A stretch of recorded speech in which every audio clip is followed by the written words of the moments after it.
Okie dokie.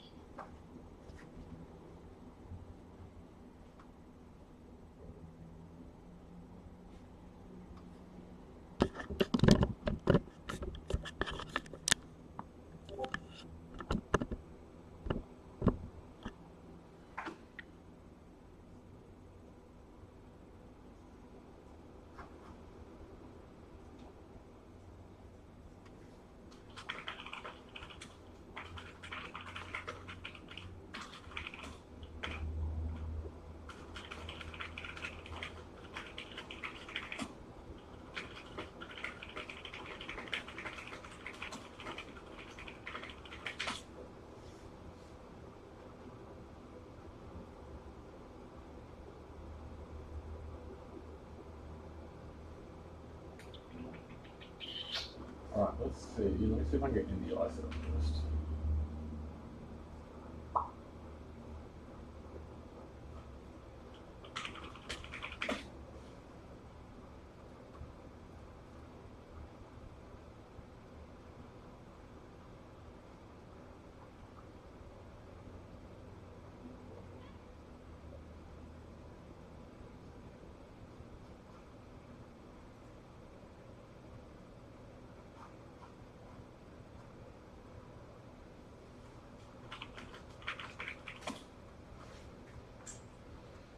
Mm-mm.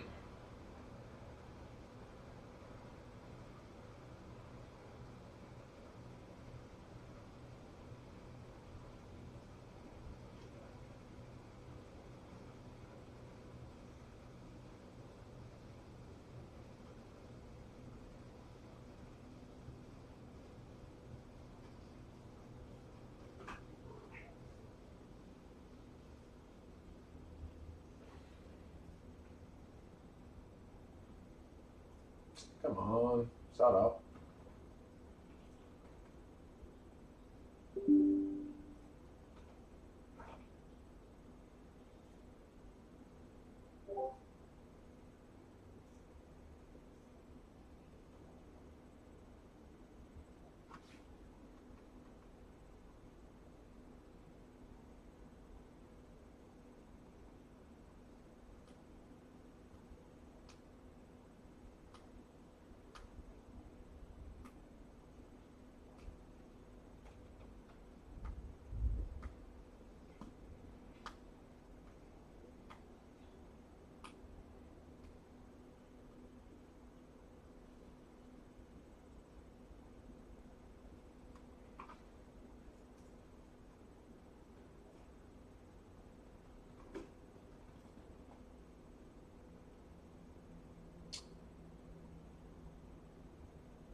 Probably don't need another camera.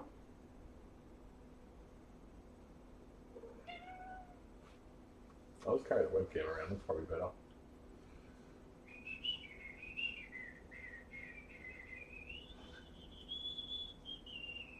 Okay.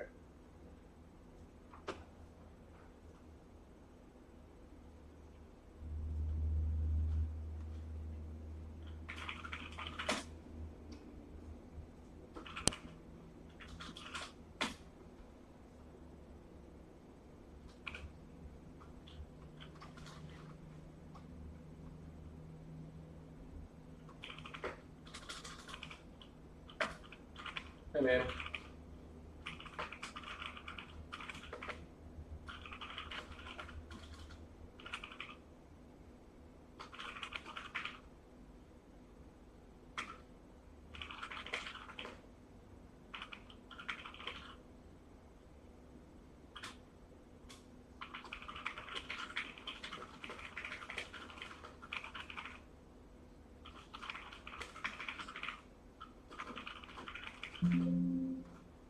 Ah.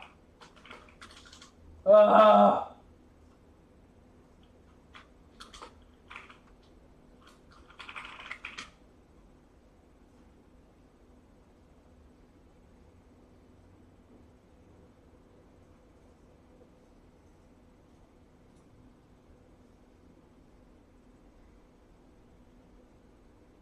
Oh, rat. Oh, nice. Oh. There's a better way to do this. Hold on.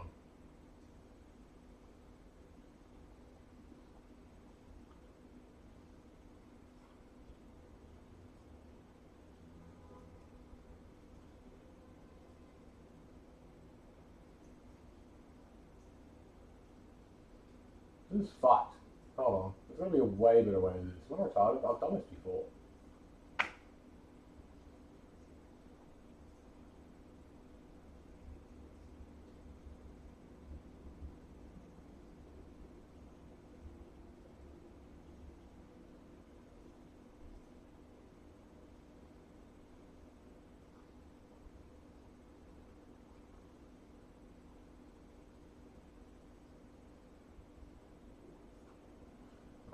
Whatever. Hold on.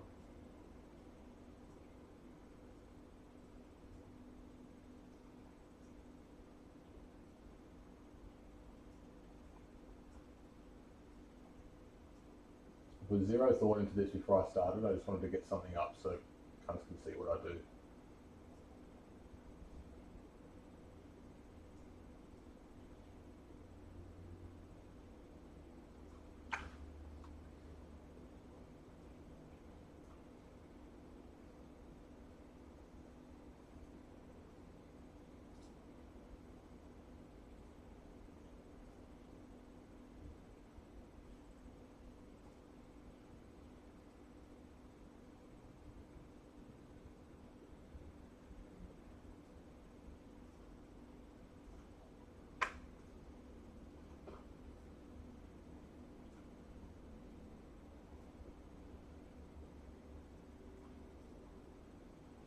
Alright, whatever. Let's just do it. Oh, I just want to work on it. Okay. So,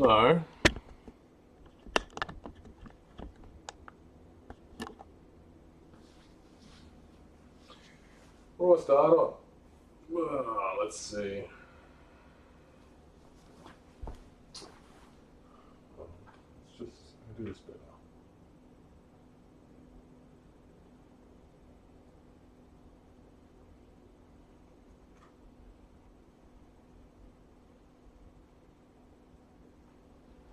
You gave me like a quick rundown. It looks pretty good.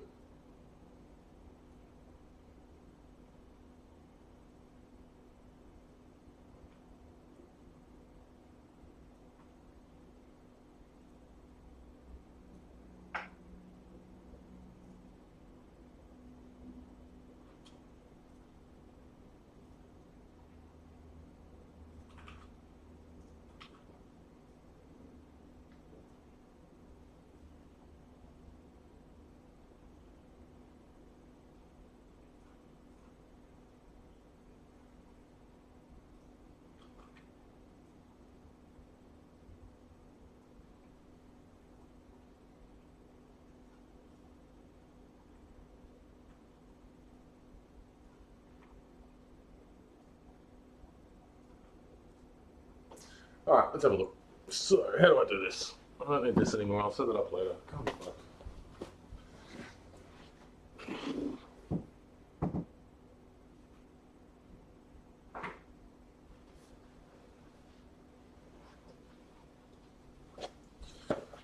Okie dokie. Should I put some music on or something? Probably should.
Where's opacity?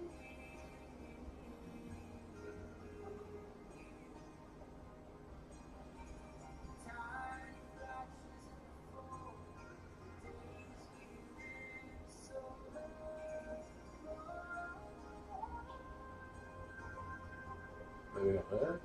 Oh.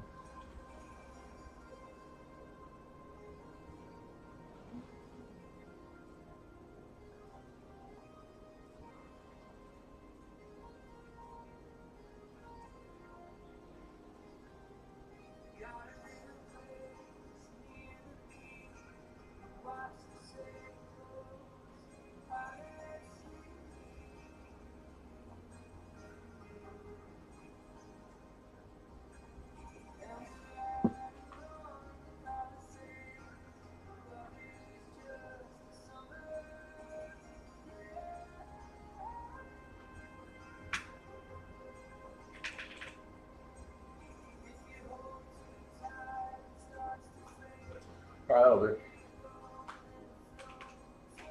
Let's start. So, my knife, my Allen keys,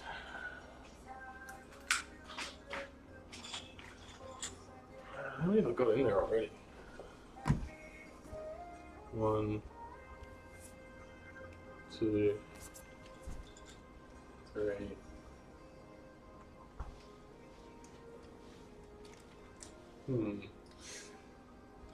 I've got more of these sitting somewhere. I don't know where I put them. So I'm going to have to do some funny things.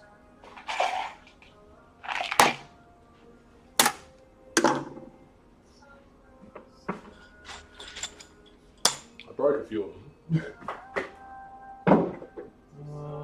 Let me think. Where would they be?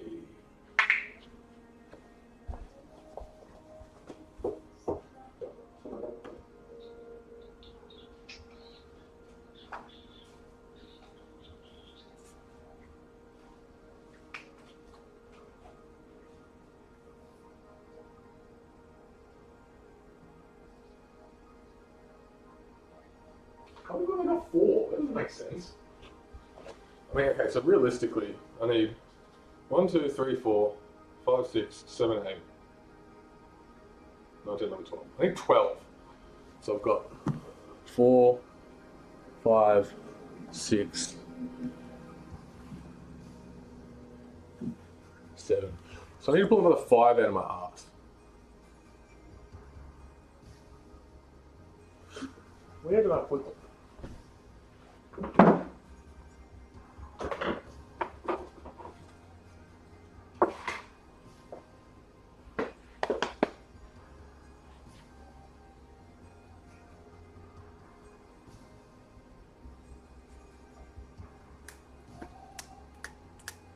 I don't want to fuck with player 2 because it just works fantastic.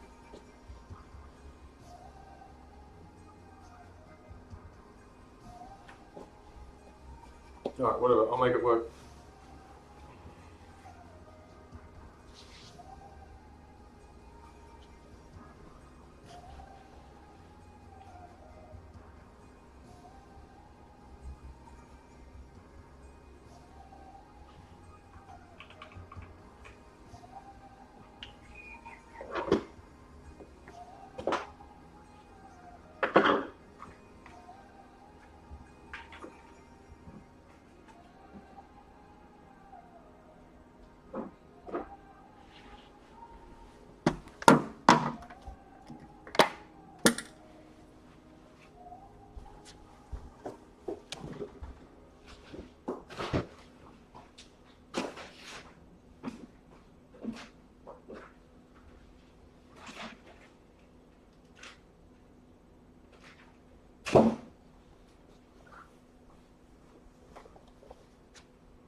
Hang on, Didi. I'm assuming you can hear me all right. I've moved, like the webcam is literally my microphone. It's just going to have to do.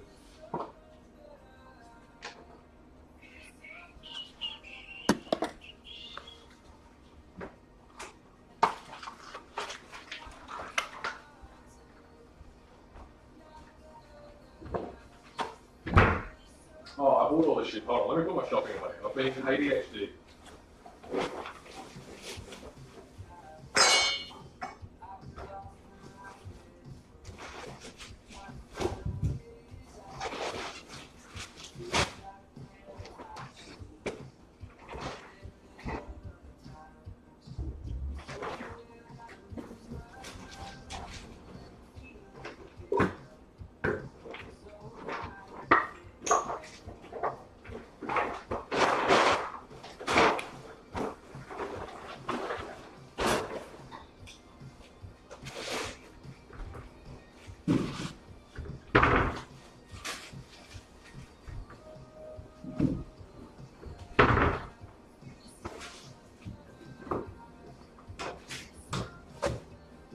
I have so much food in my fridge. It's insane. I need to cook so much this week.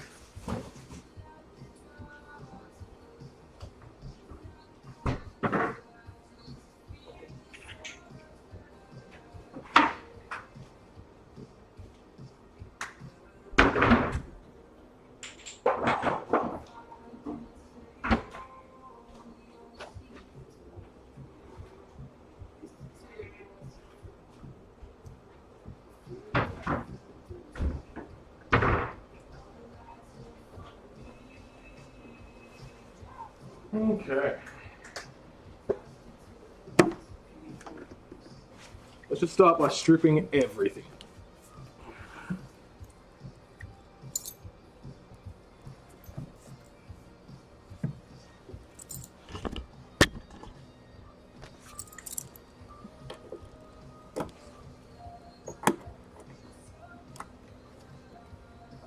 That's right, that's a fucked one.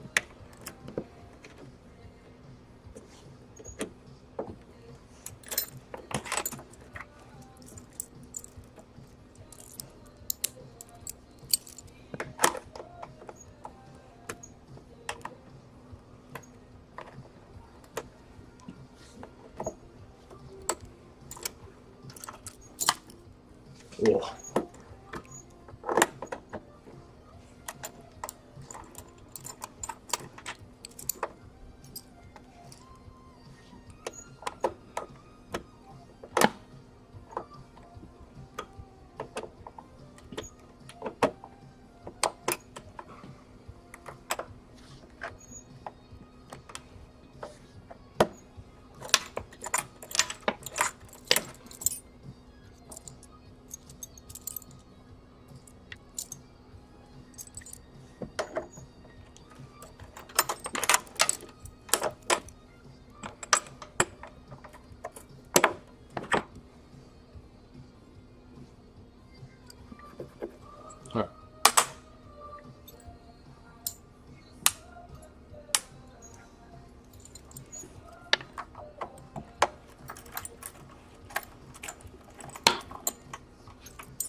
Ah!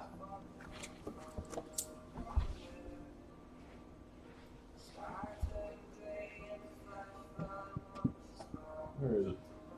Ah.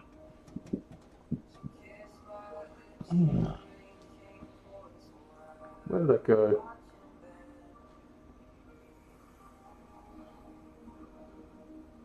Oh, there it is.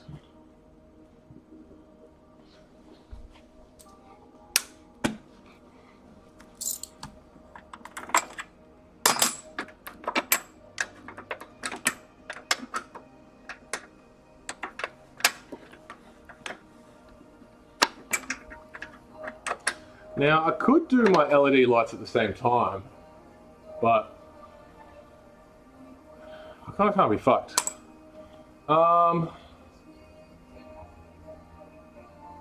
Just download the latest Z mod, put it back in. As long as the ini file still has boogie stats listed in it alongside groove stats, you should be fine.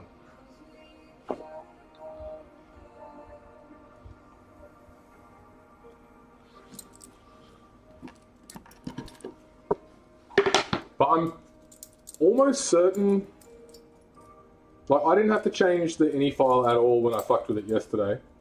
So you should be alright.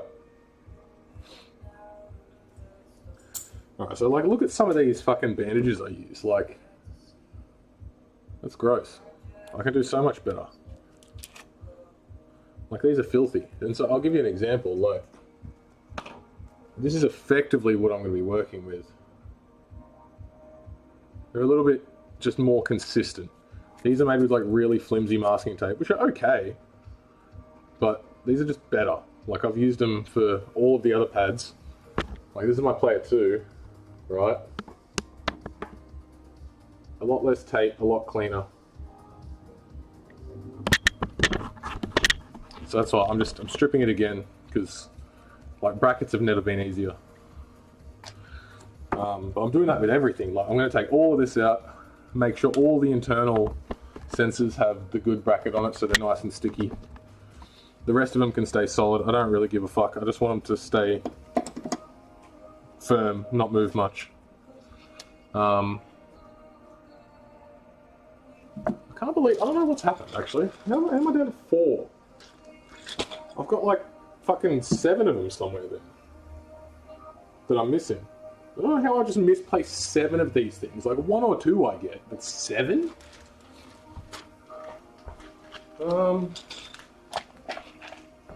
There's one in here that's a bit fucked, but that should kind of work.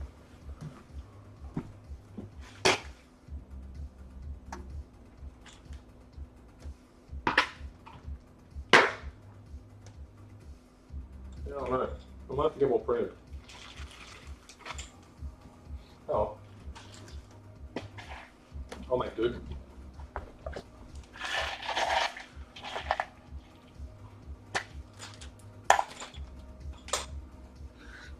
Okay.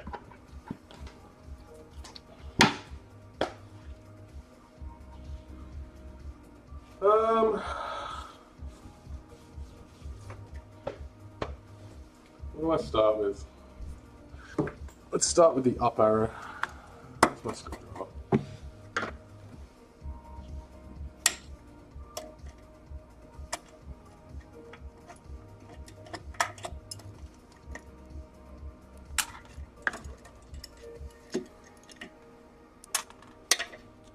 Oh, I'm retarded. I put them on the inside. That's right. I was trying to do some funny business back when I was dumb.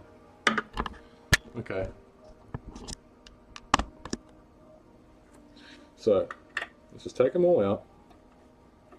This will be fine now. I'm way more confident that this is just going to be fucking sick. As long as I've got enough spring washers for the main ones. The outer panels can be stiff and firm. I'm not even going to connect the outer sensors. They are there just to support the rest of it.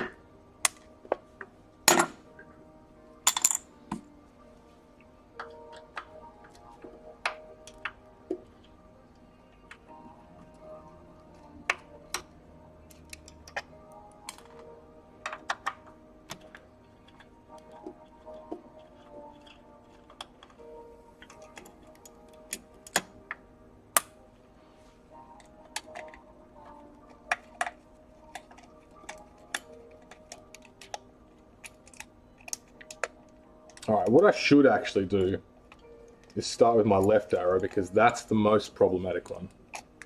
But I'll do up first and then I'll do left. Just so I can get a good grasp of exactly how I want it. Left arrow, I need to change, sorry, not change. I need to fix the broken tap holes. Why is that stuck? That shouldn't be stuck.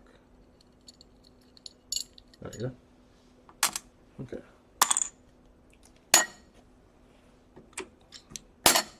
Alright. I'm glad I got my brackets back.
Alright, let me just put socks on, it's getting cold.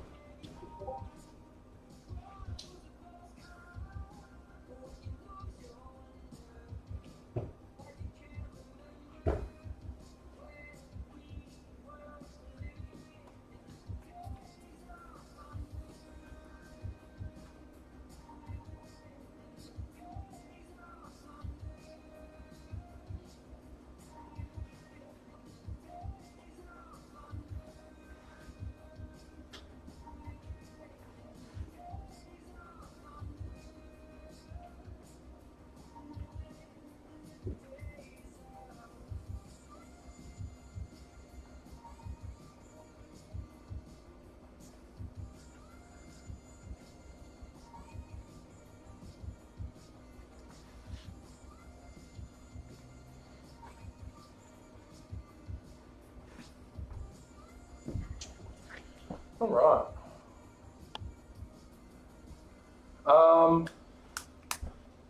So with Boogie Stats, there is go into preferences or like press your scroll lock to go to like your theme preferences.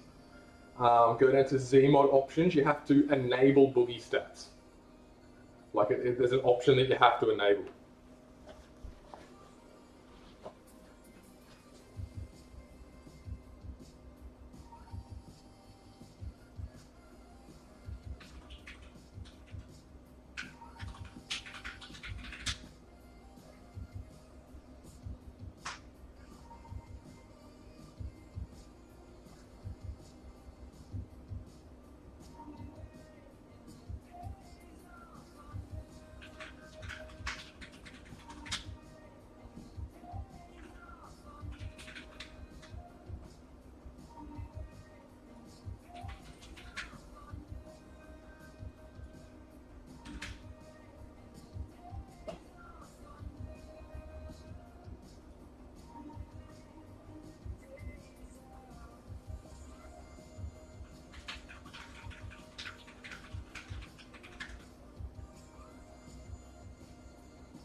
Okay. So, let's start by giving it a blast.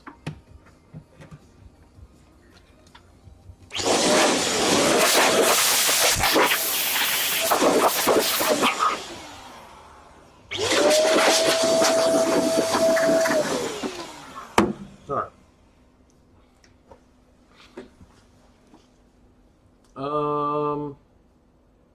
I should probably pull up my sensors, actually. Let's do that. Hold on.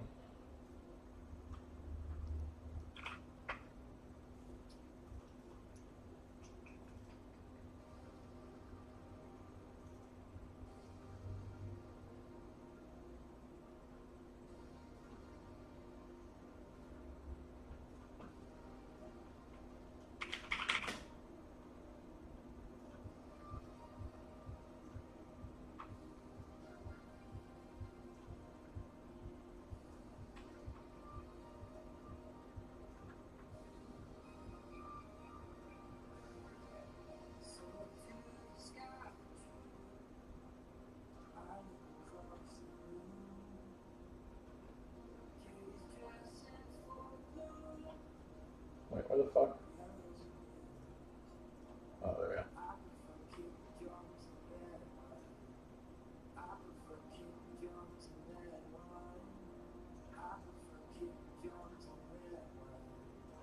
Ah.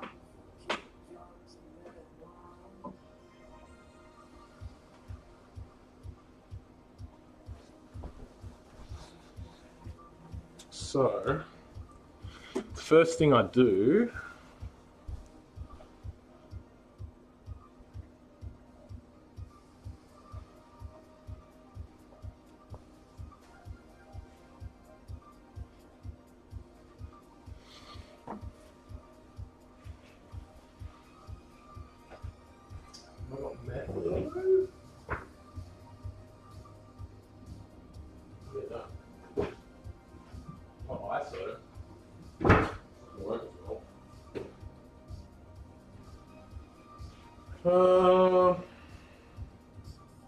I've got metho wipes somewhere.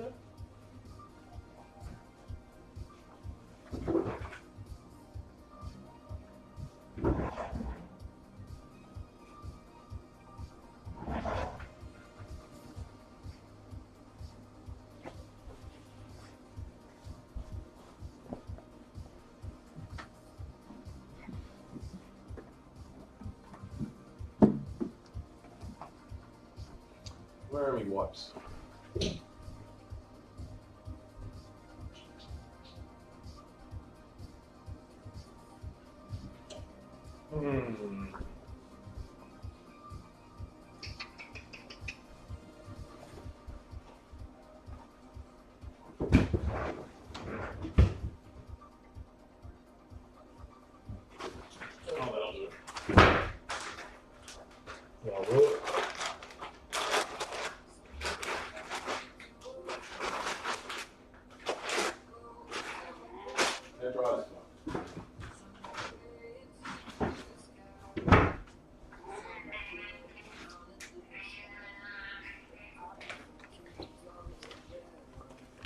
Alright, this will do.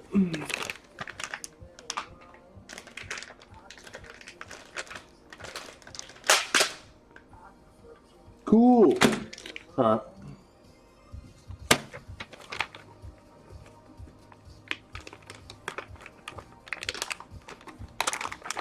What a cool packet. Thanks, Bunnings.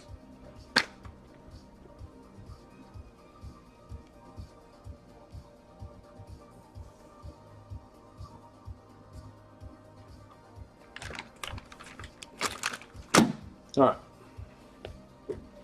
So, where is my knife? Where did I put it? There it is.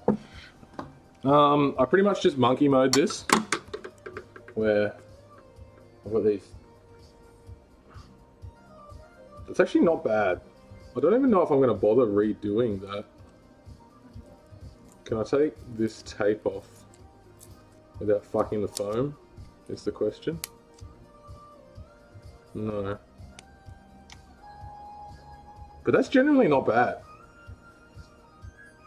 See, the foam's still intact and there's like nothing really on it. I'm gonna leave that. That's actually okay. But then like, this has got like too much shit on it. So that's fine, I'll leave that. This I'm gonna rip off. And then get that to soak up a bit.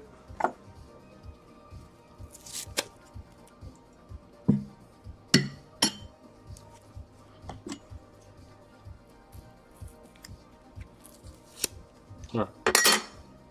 So what I'll do is like, the existing one I think's okay, that can be like the outer panel. Like far enough away, because I'm just gonna stack on top of it anyway. And this foam has basically not been touched. So that's fine. It looks like the only one out of all of them that actually looks acceptable. So I got lucky. Alright. Now all I've been doing is literally just grabbing my knife and just scraping. Like just to get rid of all the shit so that I can retape more onto it. So there's nothing really special to that. I'm just going to sit here and scrape it onto the carpet because I'm going to vacuum afterwards anyway. Which is really nothing special. You're just going to watch me pulling a knife across the thing for an hour. And hopefully I don't slice into my hand. And I also don't really give a shit if I give it a bit of a scratch.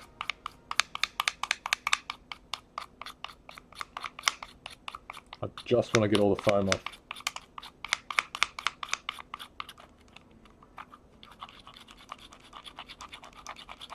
If it's not perfectly clean, I don't really care. Just like mostly bump free. And you give it a good wipe with the alcohol / kerosene / metho wipes. Ideally you've got like a dabber of kerosene that'll really help get rid of the sticky shit. Or terps, actually terps is like way better if you've got terps. But I don't have terps, so I'm dragging a shit razor across it. So that's mostly okay. I don't know if you can make it out. There's still like chunky bits on it.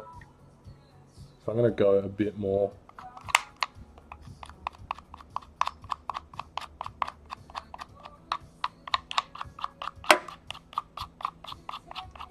And look, there's better ways to do this.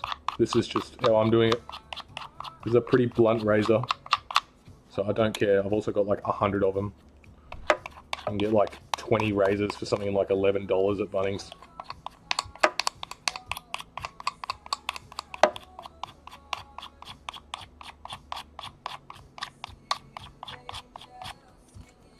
Cool.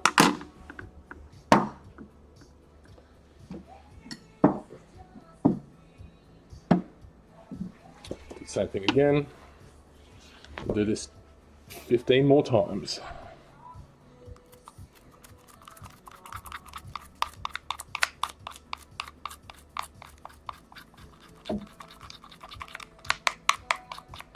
So I didn't repaint these. These were like, we got almost everything else sanded and powder coated when I bought this cab.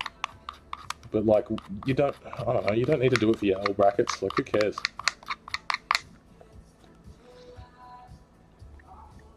I don't know, my point of view anyway.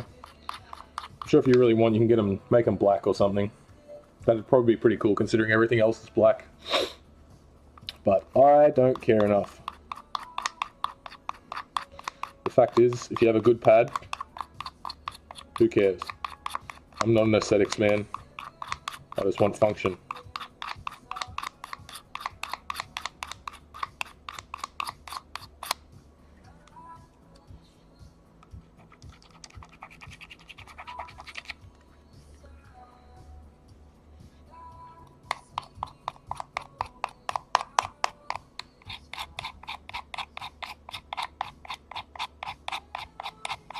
You know, with any fucking normal knife shit, just be careful where you're putting your fingers. If you slip horribly and go wham, you're not gonna like fucking send yourself to hospital.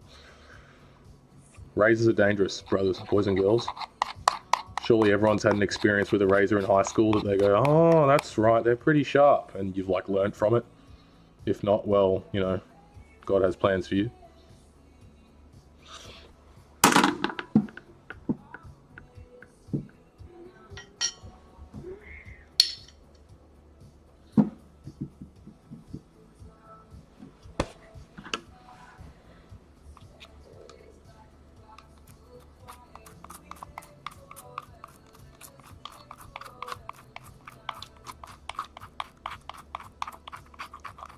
There's probably a better way, I reckon, like if you soak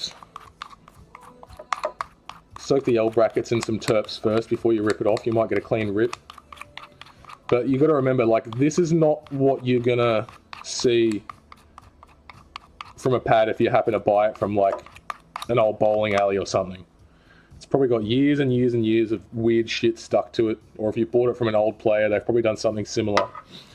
We did do all this foam when we bought this pad originally. Like, we cleaned it all down, stripped it all down, gave it a really good scrub, and then basically did what I'm going to do to it now, but then I've just added to it over time and made it fucked and inconsistent. So the whole goal of this process is that you get everything the same. Every bracket feels the same. Every step feels the same. Once you've got it all in, your pads aren't going to be like nanometer accurate. So each individual sensor, depending on how you want it to fire, will require a different amount of sensitivity. And the best way to do that is to start with a very consistent base. Particularly, as anyone that's experienced with ITG knows, the foam compressors, the tape compressors, eventually you get to the point where you're pulling up your pads and you're fucking with it. If you don't know why your pads are misfiring, if you don't know why your pads are sticking, you can be kind of lost. But if you have consistent modding, you play a lot, you open your pads a lot, you'll get to the point where you can kind of figure out just by playing and just by testing a little bit what's wrong with it and what you need to do to make it good. Lord knows I've spent so many hours with my pads open. So,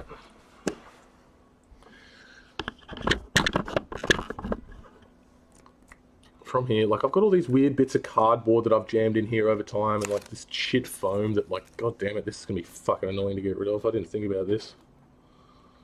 I think I originally put all this foam in just to try and like dampen the sound. Do I just leave it? I mean, that's just the tape. Is that sticky? Oh, that's sticky now. That sucks. Okay, I have to get rid of that. That's sticky. I'm gonna leave that bit in.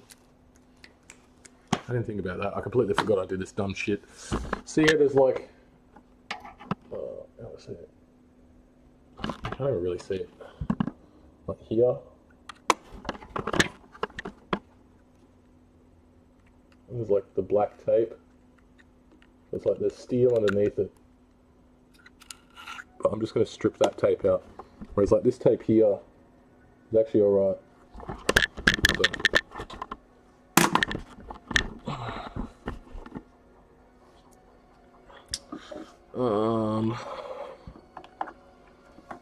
How do I do this? Carefully.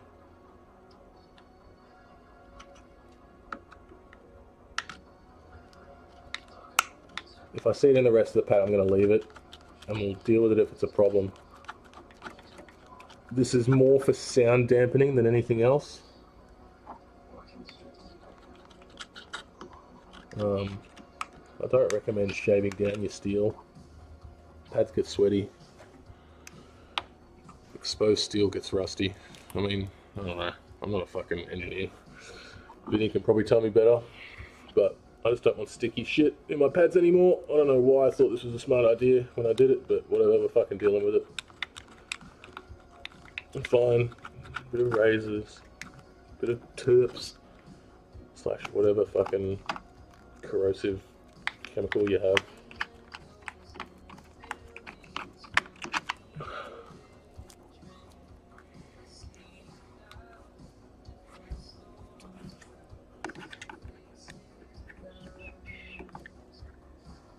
put this on, I didn't think about ever taking it out. So I used to be a stoned idiot, but whatever. You deal with it. This is actually fine now that I've got a good angle. Alright, that's better. Okay. There's already a tiny little bit of rust on my pad, but that was there when I bought it. Just take care of your shit. If you sweat all over your pad, give it a wipe.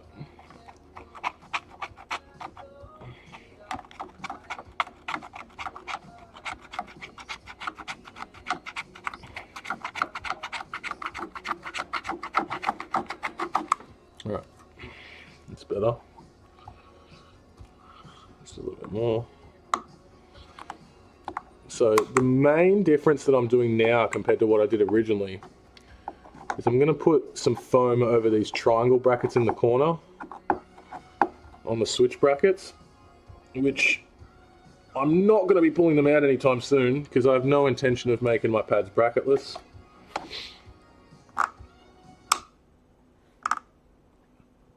Why'd it stop? Oh, good internet. Can you get fucked?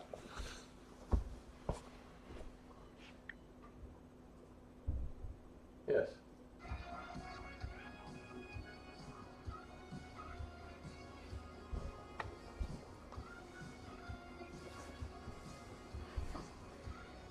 Okay, just a little bit more.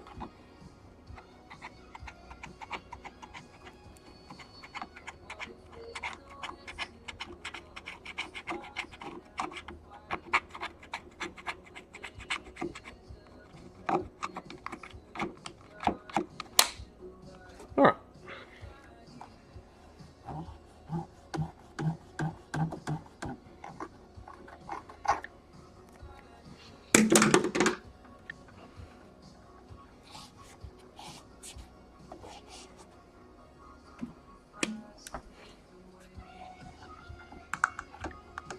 Well, that softened it up immediately.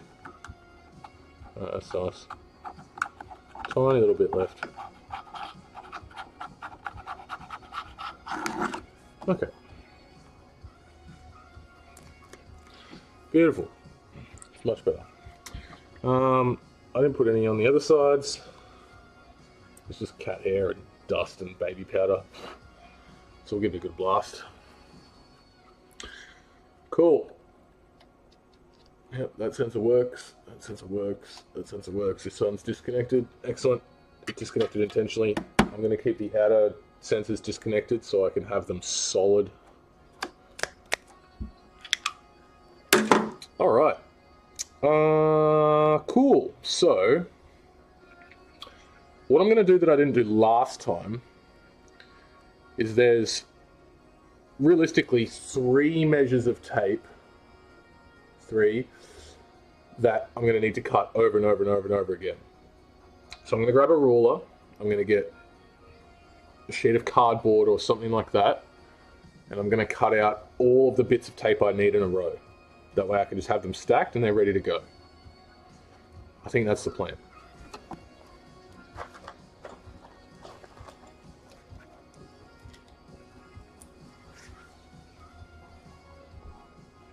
So, oh.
Alright, so 3 sizes of tape that we need. So with this tape, on these triangle pieces, which one's closer and easier to see? These triangle pieces, you have like one long bit, one short bit to cover like the whole bit. Now you don't need to do the whole lot. The bit that sits under here is fine. There's like really no pad like actually resting on it. Come to think about it, I don't know why I did the whole thing, but I've done it now, so I want to keep consistency. So let's just go. Let me grab this.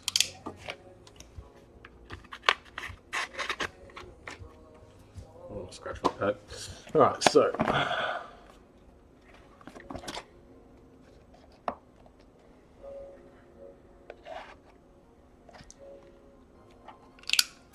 need a pencil. Oh.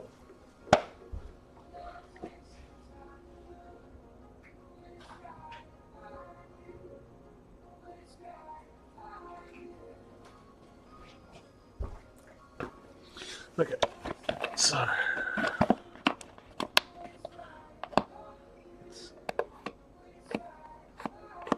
it's to there. And how wide is it? It's to there. Cool. So that's number 1.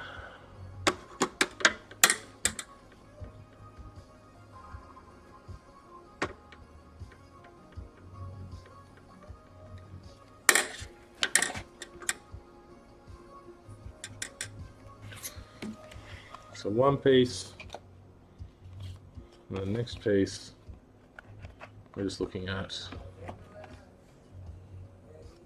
there.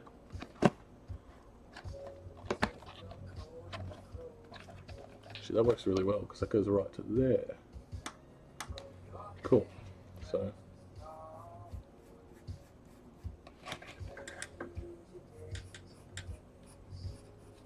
and smart people use rulers. If you want like actual accuracy. So there are 2 pieces for that, and then the last piece size is just the exact height / width of the L bracket. So you grab a pencil like that.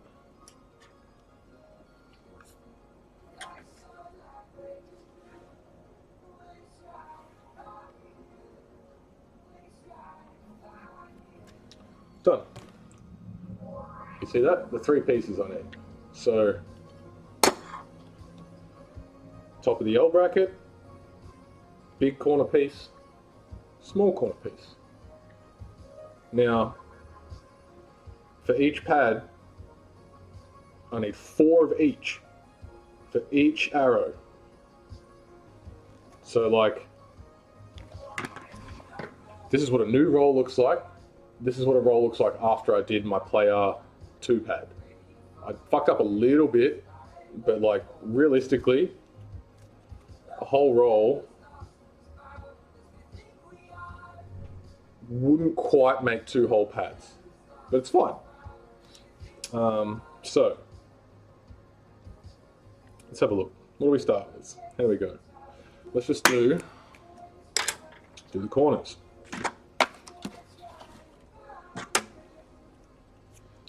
Scissors are probably better. I'm gonna grab scissors.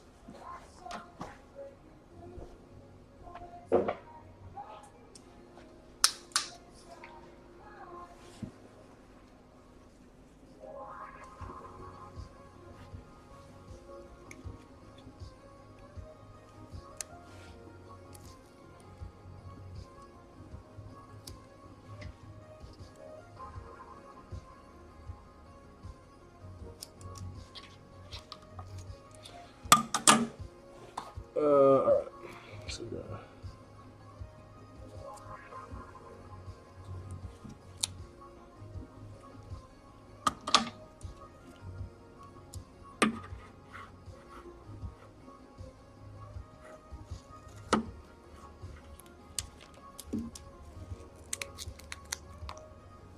1,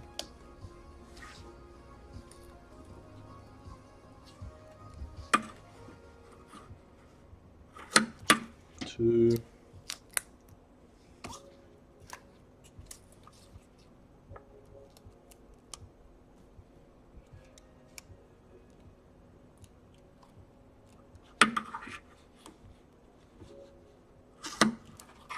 3,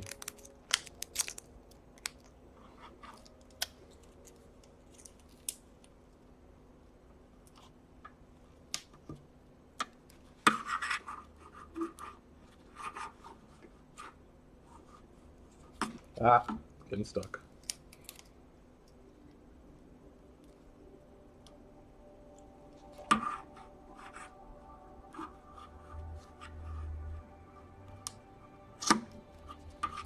4.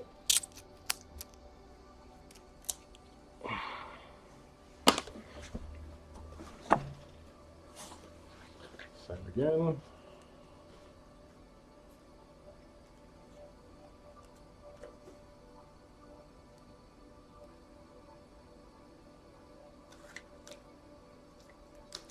For the smaller sizes.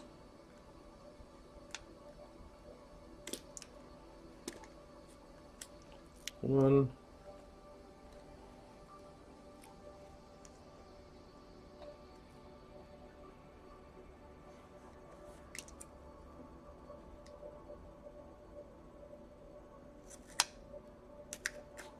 2,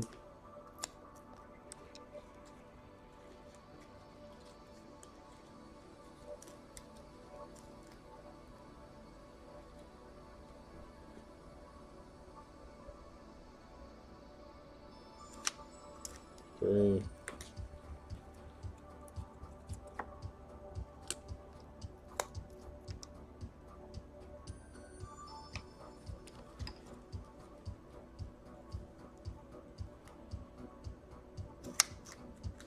4.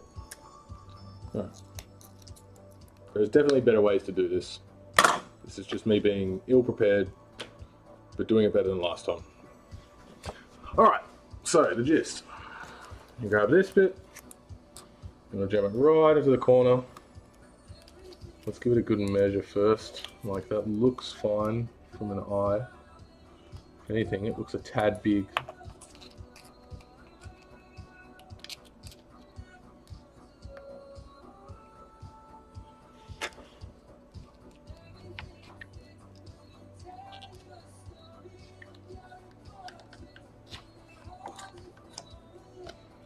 So give it a squinch. And this bit is similar again, it just covers the remaining part. You don't want it to go over the sensor, but you want it to be flat because the panel is going to sit on top of it. Actually, I've got a flat head for this. It's probably better.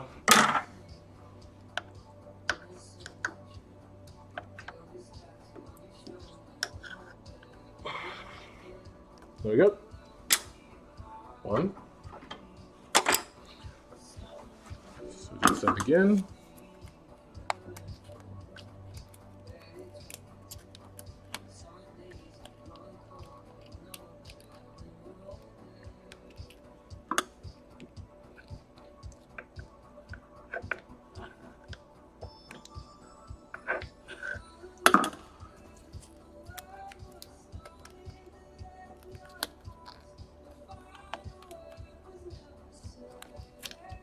This one's a tad long, so I'm going to trim it.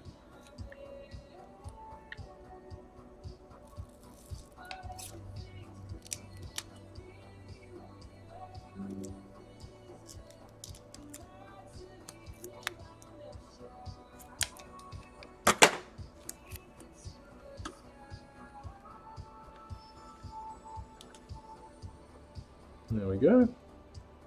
You don't want to expose the stickiness to the pad. The last thing you want is your pad to actually be sticking. This is just to lift it up ever so slightly.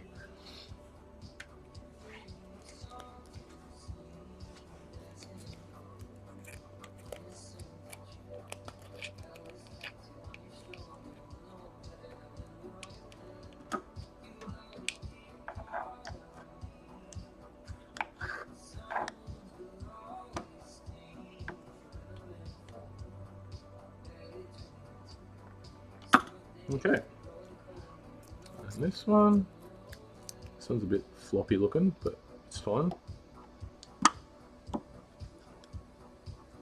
As long as it doesn't stick out over the sensor. Alright, so I'll get this one a bit closer so you can get a better look at it. Will this work? It's pretty tight. I'll have to pick a different one.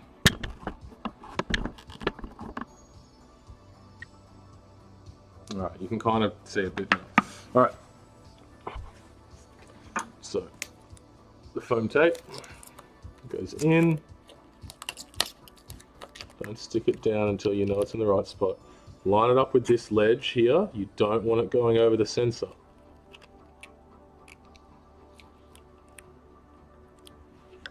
Flatten it down. You also don't have to take the corner brackets off if you don't want to.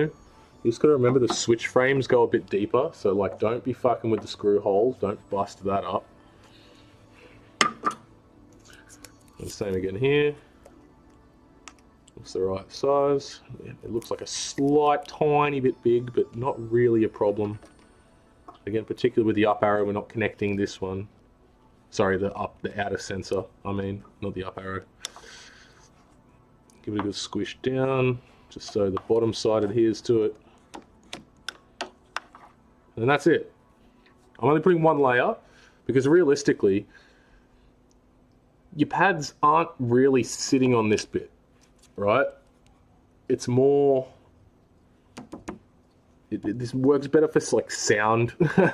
When you press it in, it's sitting against a slight foamy surface. When the L brackets are back on, your pads are sitting on the L brackets, right? Your panels.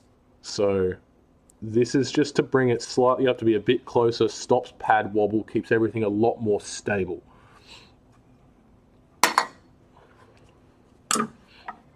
Now the downside to this is if you do have to take out your switch brackets, you've got screws under this, right? You can bash through it, right? Make sure you've got no moisture under there before you do this, because hello rust. But like, it's fine. Don't stress. Cool, so now that's done, we'll get the L brackets back on.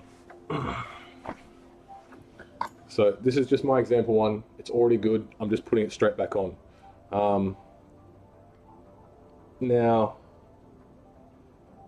I'm confident that I've got enough of the 3D printed pieces. These mean you don't have to have the old combo of the spring washers, the washers, and the spacers. This means you can screw right into it with a spring washer on the other end, nice and tight, and it will stick nice and firm to the pad. And so your L brackets will move less. There'll be less shift in your total, like your panels moving around altogether. Less shift means less noise, means more consistency, like everything is better. So, what I do here, we don't need the washers anymore, we're not going to use them. We're going to use the same, I think they're M4 by 12 screws.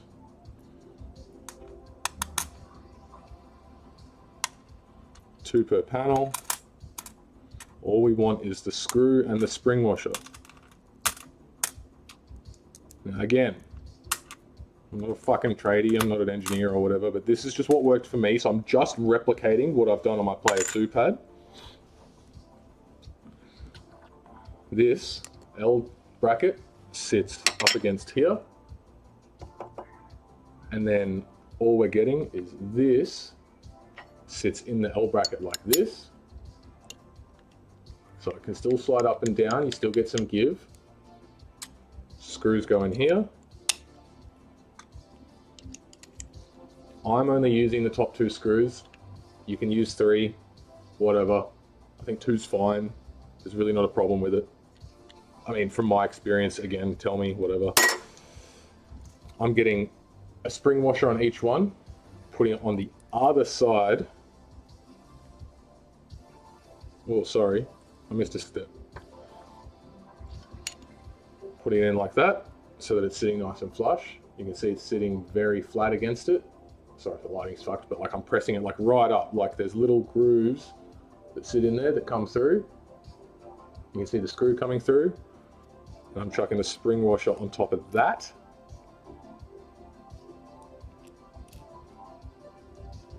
Hold it in firmly. Find your guiding hole, your screw hole. Finger tighten just to get it in there. You don't want your spring washer to come back, you know, through. It doesn't really matter. In the end, like, you're going to tighten this up. The spring washer will sit well. So why is that stuck now? What have I done? No, it's fine. Tighten it in. Tight, tight, tight, tight, tight. You're pretty much going to tighten all the way. Not quite as tight as you can get it, but like tight enough that you start feeling resistance because it's tight.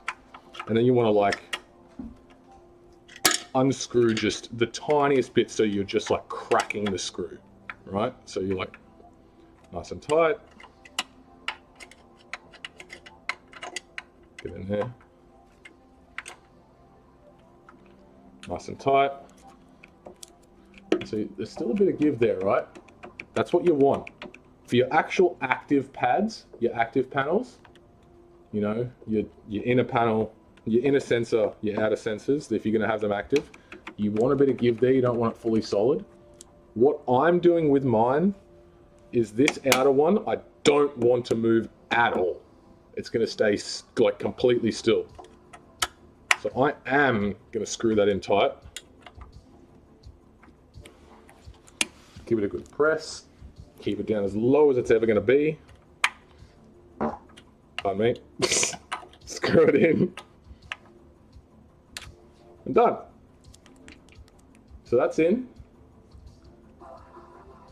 Pretend there's not that piece of tape on there. We'd just be dealing with another piece of foam. That's number one. And then when we get to raising the panels later, we add tape on top of that. Now what we're going to do with these other ones that you're going to see is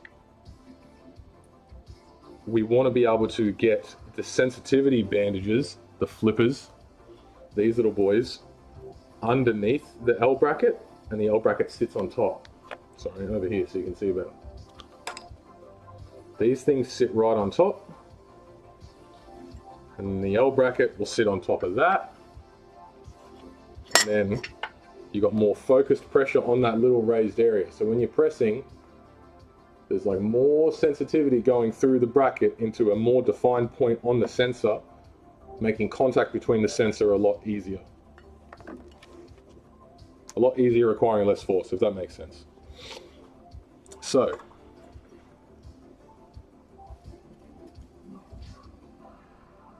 these are pretty much ready. So, give them a good scrub. I've had them sitting on the alcohol wipes for a bit, so little bits of remaining glue are going to come off. If you really, really care, grab like a sponge or something, just give it a quick scrub, like grab your nail. It doesn't need to be completely flat. If anything, like a little bit of texture is probably good for the next roll of foam to like really, really have proper adherence. As long as it's not wet, as long as you haven't got like a residue sitting on it, like that's nice and dry now, it's got a bit of scum on it. And so this is where I need to measure a few more pieces because I only cut the bits for the corners and I need to cut 3 more just for the up arrow. So I'll do that now. Again, so like that there. So I want to cut a piece of foam that's like slightly shorter than that, effectively. So where'd my foam go?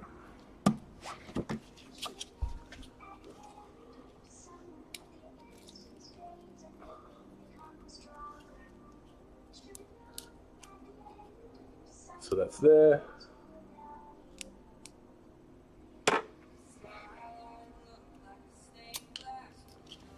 Just as a marker.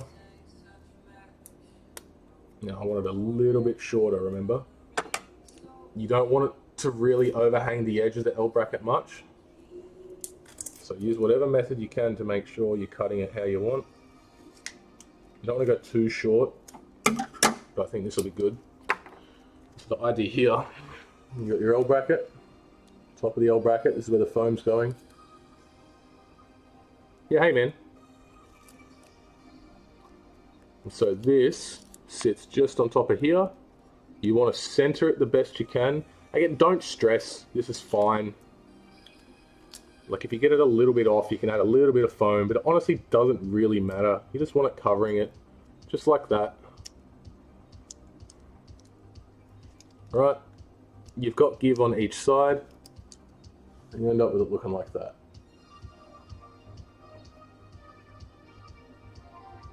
And that's how you go. Like it's just a good base, that's what you want. Oh fuck yeah, dude. Go snap some DDR. Be Lucky pads apparently are pretty decent at the moment. I haven't played there for a few weeks. But once this is up... Oh look, I'm not going to be playing any tonight. I had a 4.5 hour straight session yesterday. As much as I want to play more, I think it's better if I get these pads up to scratch so that they're very nice, and then people can come over and play on actually good pads. They don't have to play the time zone tabs.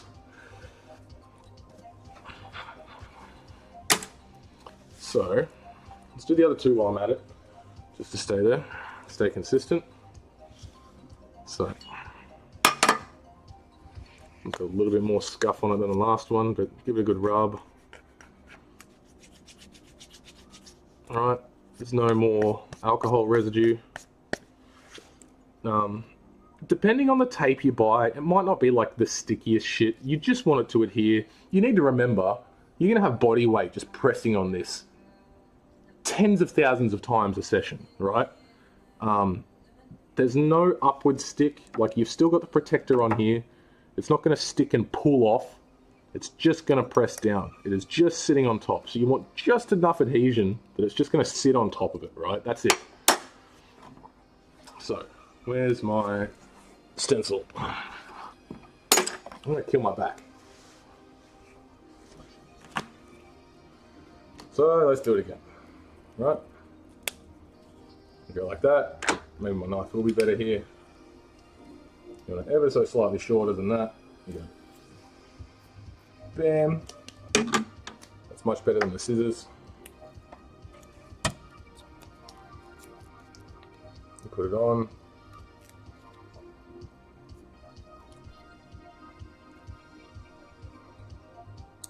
Like that. Now look, like this one, I didn't quite cut right. I cut a bit short.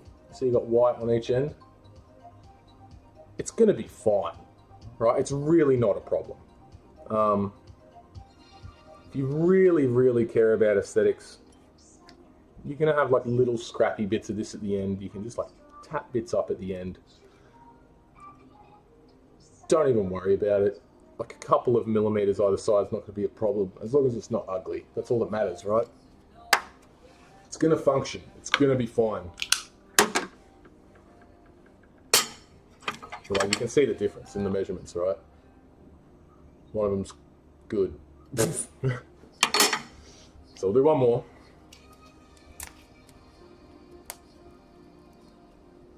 So let's be more specific this time. So this one I'm going to hold in place, get my knife, and go bam.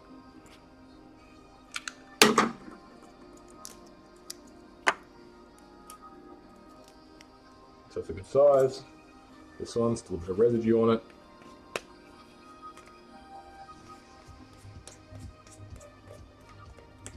Nice and clean.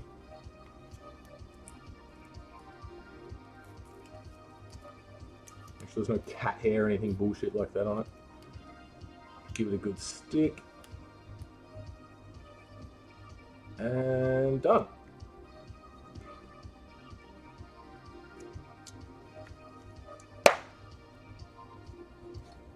There we go. So, let's get them in. So exactly the same as what I did last time. Do I have enough spring washers?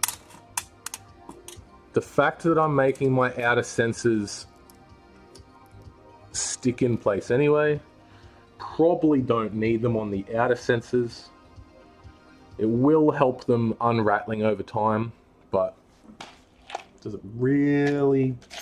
It's not going to cause a problem because those sensors aren't the ones that are actually hitting. You know, sorry, you're not hitting those sensors is what I'm trying to say. So out of all these, apparently I only had 2 spring washers. How did I get that far? Have we got more? There's another one.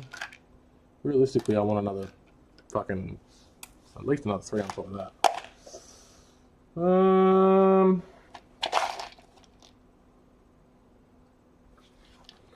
1, 2, 3. Where are my spring washers? I keep losing them. Have I got more? Oh, there's another one. 4. So these are the old spacers that are in the original pads. They sit there in between the L brackets, and that's what they rattle, because these effectively like sit there in between the screws, like, you know, on top of the screws in the L brackets, which is how they can shake back and forth and, you know, do their magic. 1, 2, 3, 4, 5. I need one more. Surely I've got one more in here somewhere. Is that one? No. Where are we? One more, one more.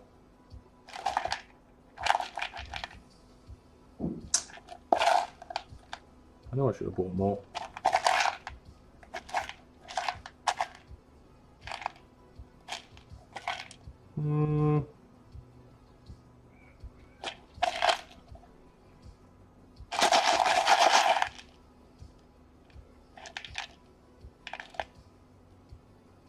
No. It's like I just got to deal with it. Alright. I'm pretty comfortable saying, who cares? I kind of care. Hold on, let me have a look.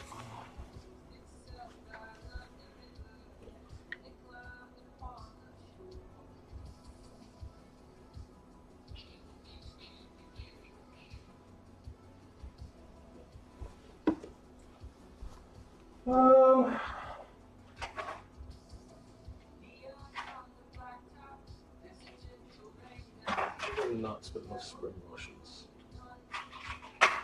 Whatever. That's what I get.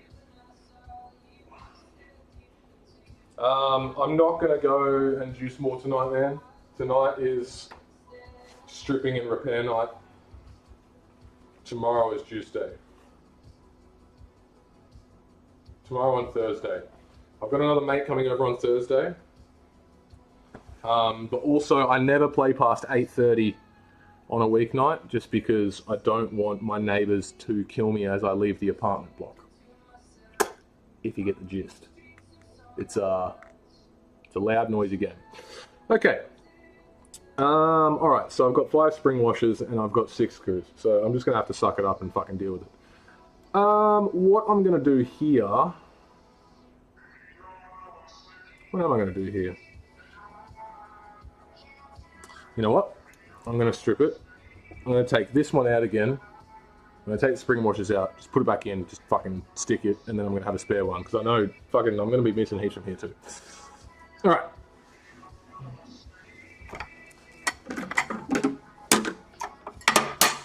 So, where's me screwy driver?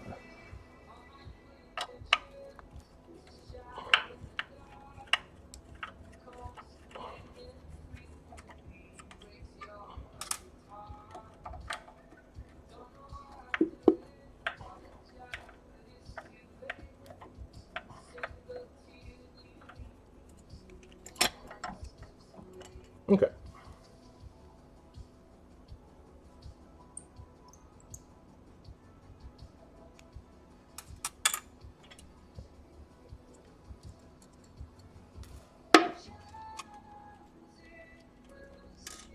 Alright, now we've got 7.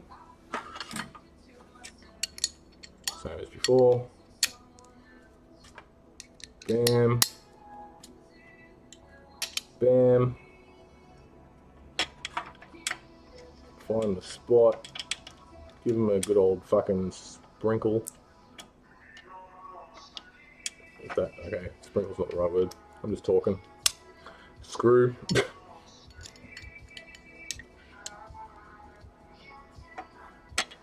Where are we? There we are.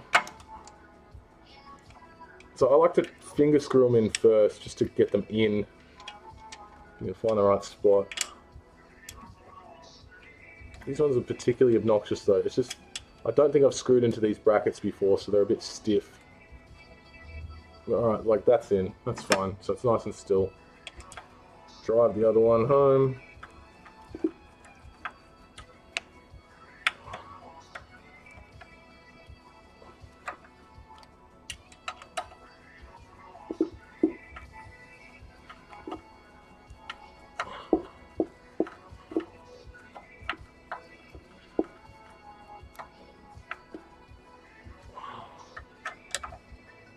Alright. Get it as low as it can get. Particularly with the outer L bracket, you want to make sure it's sitting really, really low. Like as low as it can get. Like squish the shit out of it, right? Like this should never ever sink lower. You want to be able to mod and raise the rest of the arrow to the outer one being in its lowest possible state.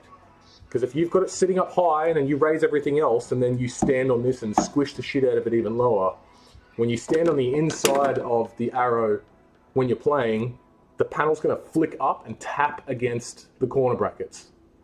And that's going to make a lot of noise and it's going to feel uncomfortable. It's going to feel like the pad's moving. It's going to be shit. So nice and low, nice and firm. Right?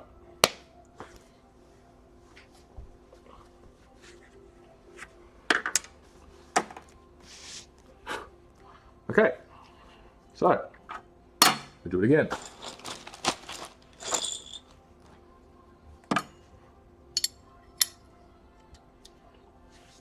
Get screws, pass it through, grab a spring washer, and another one.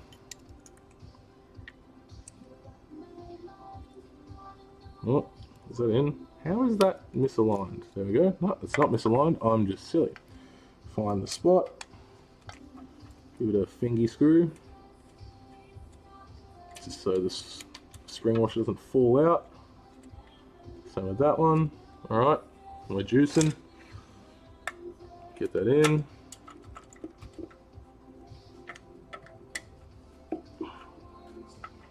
Now this is where it's useful to have your stack or like the test input up from Stepmania while you're doing this, because if I press this, you can see on my little sensor guide on the side, and it's working. Like you know it's working, right? That's fine. So it's in nice and firm. It's not sticking, right? It's coming off when you let go. That's what you want. There's a little bit of give there. That's fine. If anything, I can probably tighten that further. There we go. That's what we want.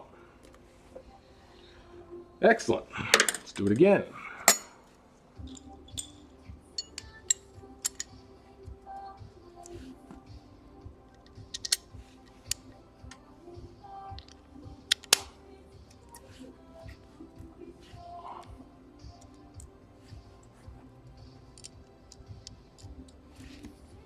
Okay, same process.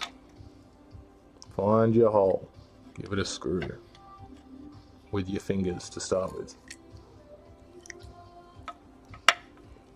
Don't even.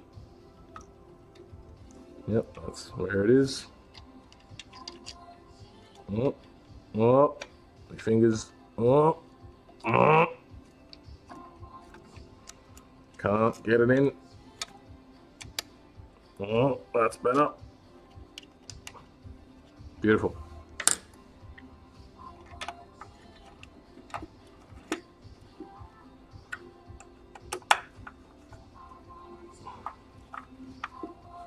Okay.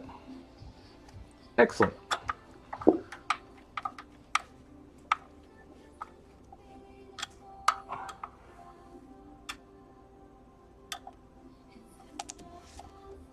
All right, so you see now I've screwed that in and that sensor's stuck down.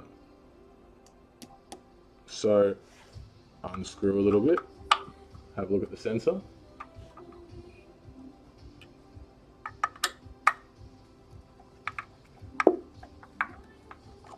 Ah, look at that, it's come off.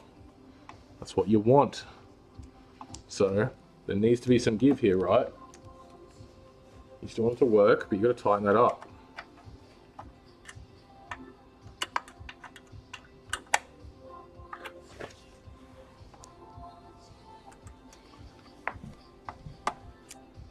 Okay, so I put a bunch of weight on it. It's stuck again. So this is where you loosen it.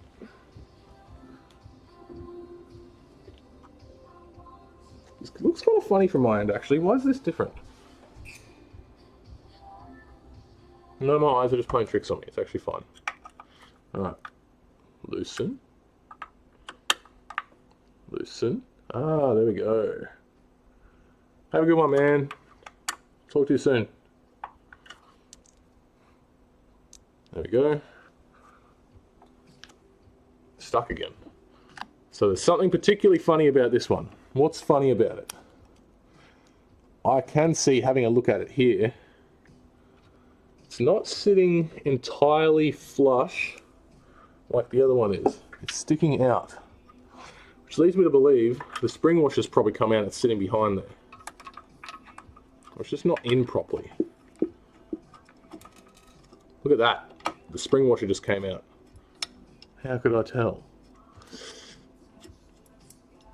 So I'll pull that off. We'll do it again.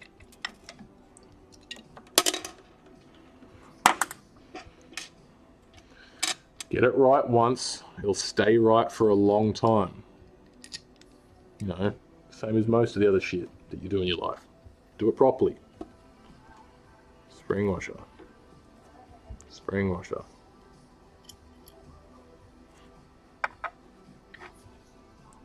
Finger the hole. Don't lose your ring.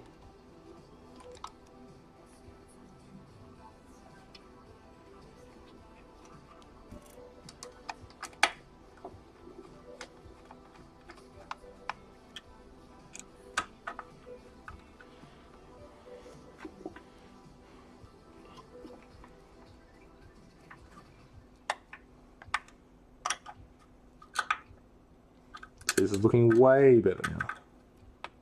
Okay.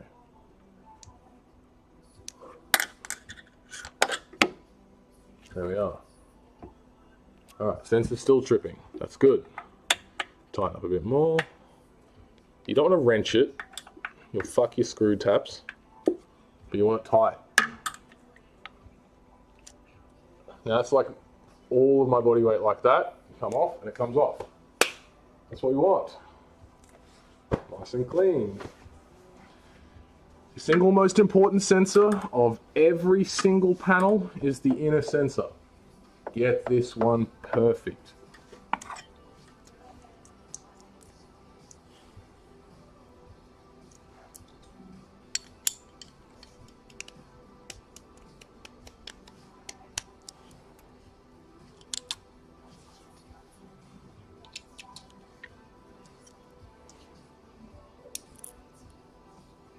Now, I just realized the screw that was in here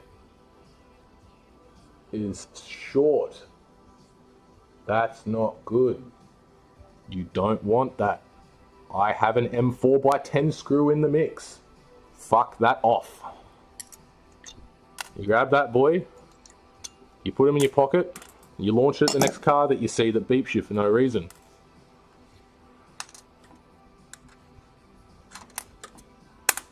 Now,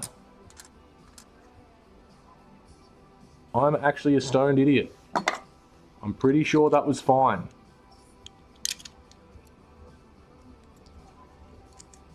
I've definitely got some 4x10s in here somewhere, but it just didn't push all the way through. That's actually fine. They're the same size. I'm just stupid. Find your hole. Get your fingers out. Give it a twist.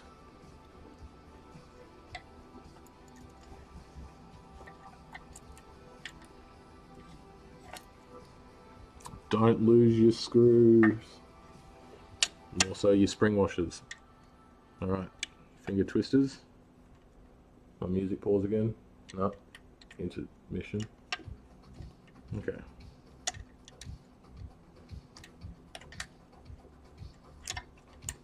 Alright, we're in.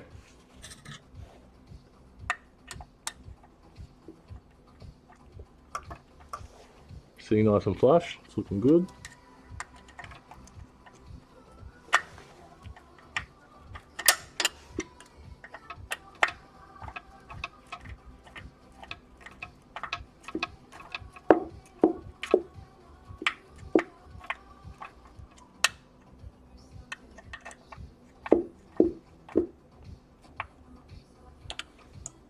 Okay, that's looking good.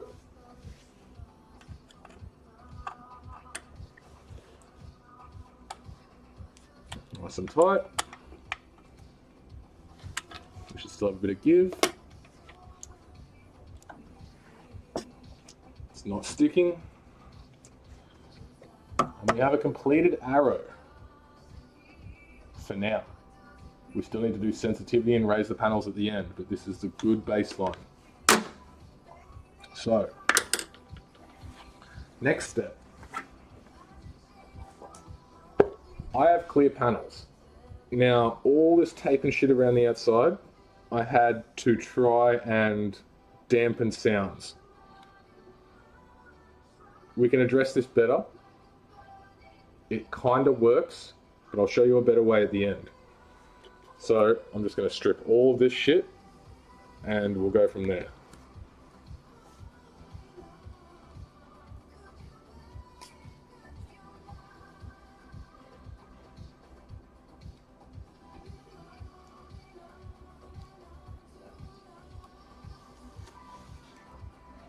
Cool. So, you can clean your panels. You fucking stand on these things. How clean do you want them? Right? You're literally stomping on them with your big stanky janky wonky feet. Okay? It's all fine. Now, if you've had your panels done properly, you've got one hard edge and one beveled edge. Make sure the beveled edge sits up. You want that on top. It's the only thing that really matters.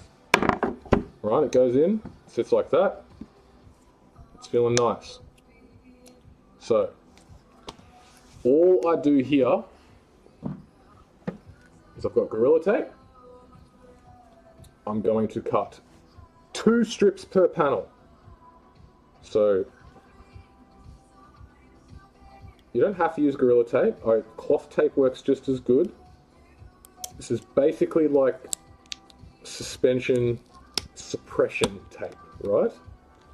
It is there just to soak that little bit of kinetic energy from when you step here and the pad lifts on the other side, and it's going to lift into the L brackets. It'll go tink, tink, tink, tink, tink. A little bit of tape means that the tape absorbs more of that impact and dulls the sound. So you want to cut the tape to pretty much the length of the corner of these. A little bit shorter. Longer is not ideal. So,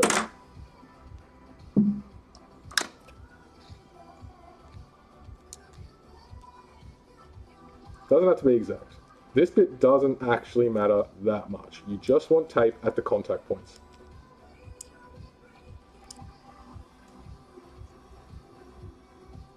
You know, but consistency, etc. So,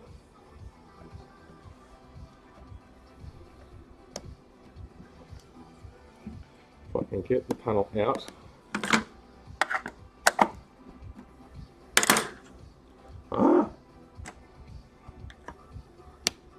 I'm just going to break my pencil. Let's not do that.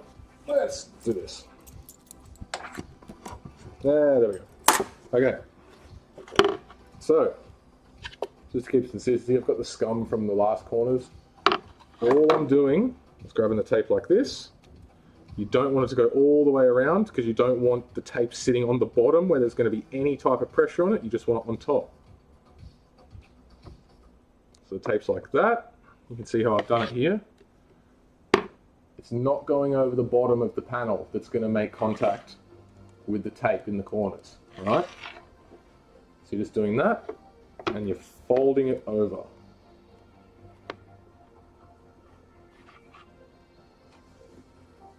Now, like, that's a lot, right? You don't need to go that far because when you grab these, they're sitting like that, right? That's pretty much it. So that tape is just a contact piece for the corner bracket. That's all it is. So realistically, you could run a razor like from there to there. You can make it functionally invisible.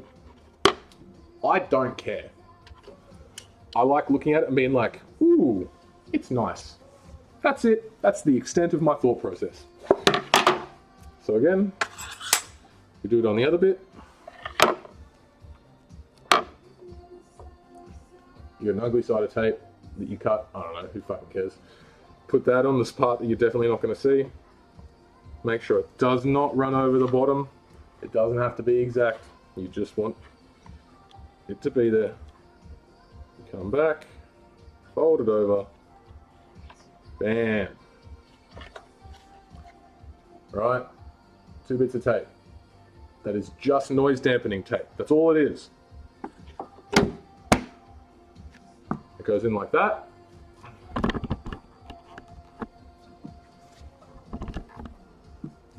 This is now one panel. You grab your corner brackets. Depending on how fucked your cab is, my cab's definitely kind of fucked. The most important thing is your corner brackets line up with the holes on the switch frames. My switch frames are a bit bent and fucked and cooked. So, particularly this up one, I'm gonna have fun. Yeah, I don't even know how this got out of production, but who cares? It's gonna work. So, you grab that, grab your 4 screws, give them a twist. Yeah, that's gonna be tight and shit, but whatever, we're gonna make it work.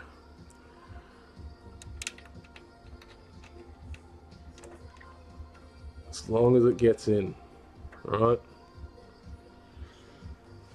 This one's gonna be fine. I can like see just by looking at it. So during this process, I've put the panel back on and none of the sensors are triggering, right? I can press there, the sensor triggers. I can press here, sensor triggers. I can press here, the sensor triggers. That's what you want. We're still gonna fuck with sensitivity later. But for now, just get your brackets back on.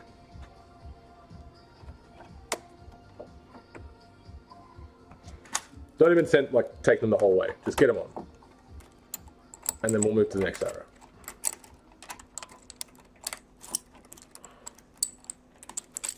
It's actually not as bad as I remember it being. I don't remember if I did something to fix it, but whatever. Cool.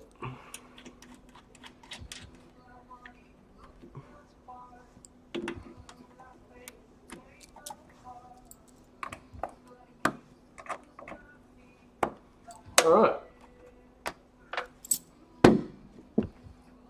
All 3 sensors trigger. That doesn't count as a sensor, it's just there to stay still. Now, you functionally have a stock arrow that is raised ever so slightly, that is nice and firm, right? You can stop even more jiggle by running some foam on these inline channels. I don't recommend doing it all at once. I recommend going step by step with each of the panels And then if you don't like it, slowly add more. The last thing you want to do is put it all together, find something sticks, or find one of the sensors aren't responsive, and then go, wait, what's fucked? Because then you're going to spend half the time ripping it out, then you're going to spend a bunch of your time end up with disgusting looking sensors, disgusting looking L brackets, too much tape, and you're going to just spend a gajillion years trying to fix everything. So, we've done one. I need a drink. I'll be right back.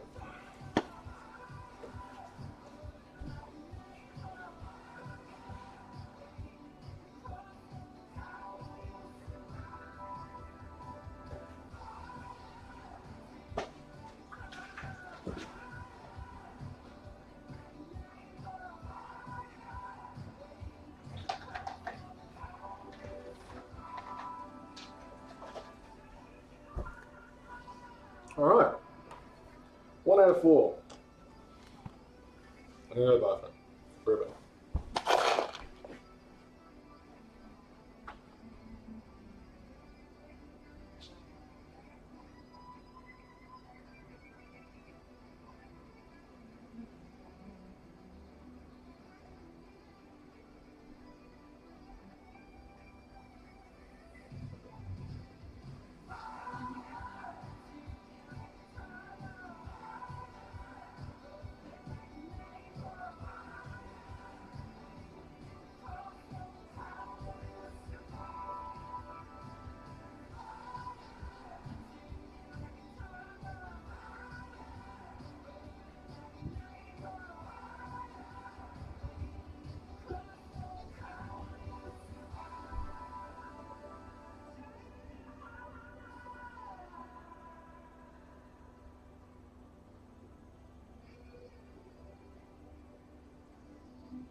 Okay.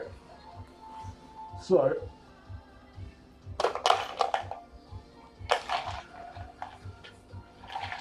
I'll try and go a bit faster here, but the thing that's important for the next one is I have some screw holes I need to fix because they're fucked. I've got this Loctite. I'm gonna give it a good go.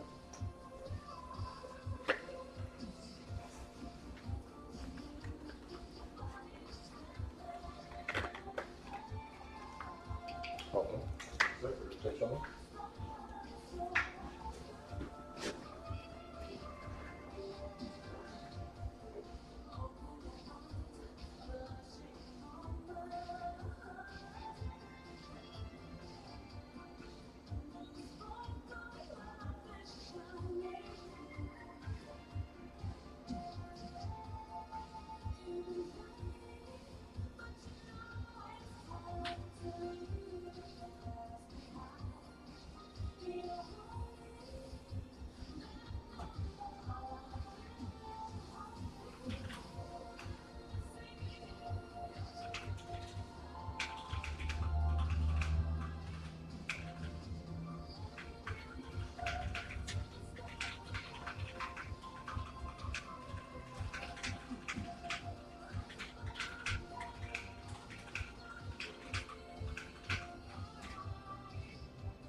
Okie dokie.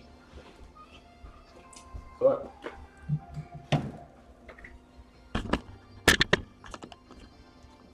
this left arrow is my problematic arrow.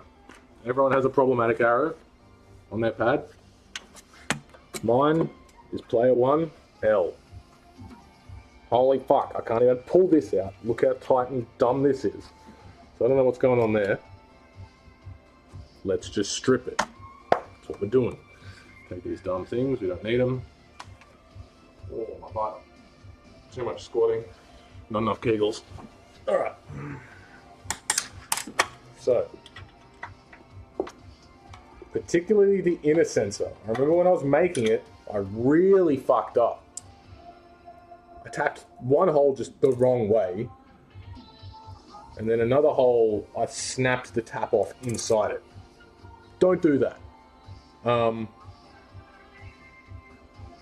It's still going to be a problematic arrow, but I'm going to do the best I can. So, same as always.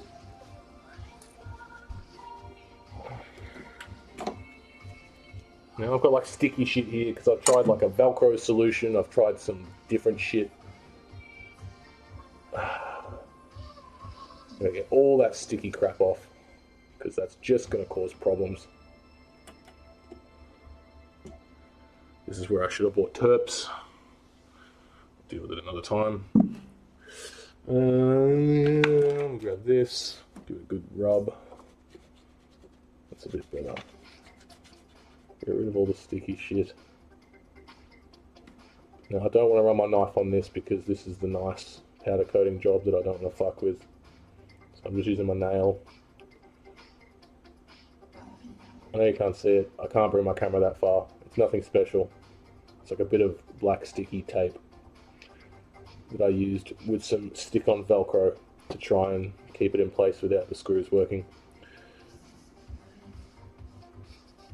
But I reckon once I do this properly with the spacer, a bit of Loctite, I don't think this is going to be a problem again. It'll go in, it'll stay in, it'll never come out because it'll work. Just get all the glue off.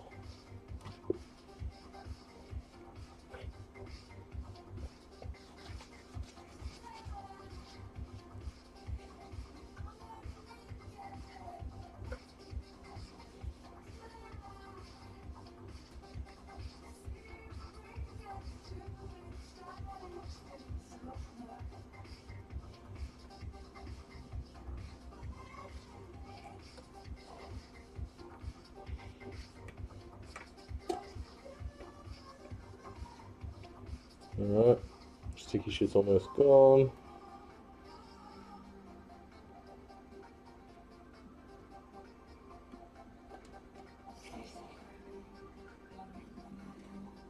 Oh, there's a whole piece I missed. Hold on.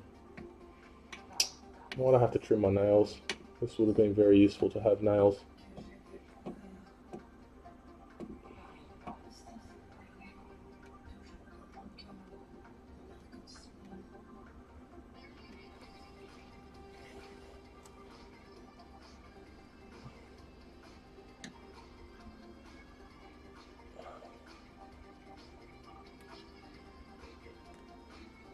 If you have a wad of sticky shit, use that to get the other sticky shit off. That works most of the time. That's alright, this is coming off now.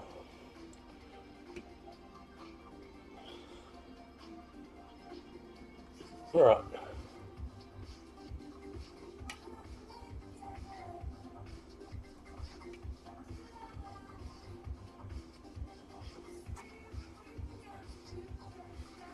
Okay. Much better. Okay, sticky shit removed. Good. Let's get the other ones out. Alright, that screw is important. I'll grab that. This washer can go to the depths of hell.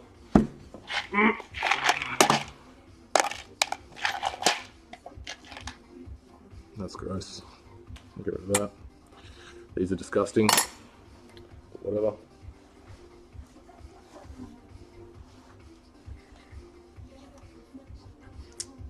Can I get you a better squiz at this?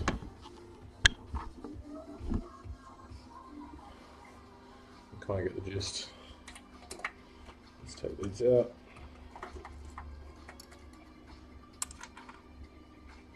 So, I'm missing spring washers here. Like that. Alright.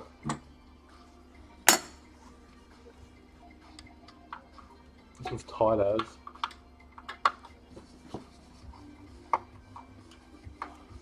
I don't know what the fuck I did to this pad, man. Like, I was just trying everything to get this consistent. And then it's been ages.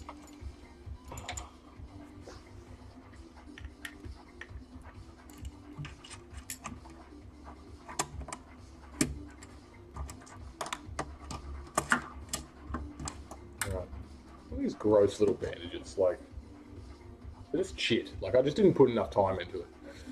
Alright.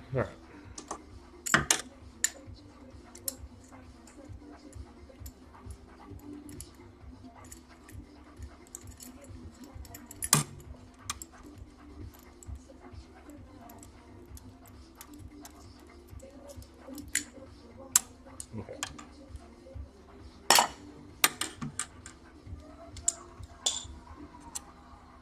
None of these have spring washers. So we're just gonna have to do without until I get more. I'll get more, but like I just don't have any more right now. Okay.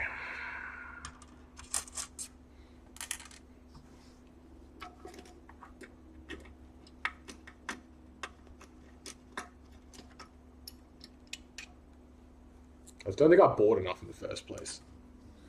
Oh, actually. Look, I have a whole jar of my original fixings still in my car. I really wanted to, I could go get that, but like, I don't really want to. Not now, anyway. Maybe tomorrow. I'll probably do it tomorrow.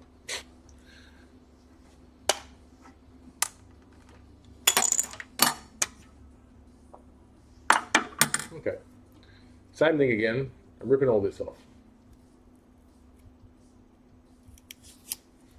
Look at that disgusting amount of tape. All that squish that just leads to give and grossness. Toss it away. Fuck that. You don't want it. Do it on all of them. All of these are gross. We'll redo all of them.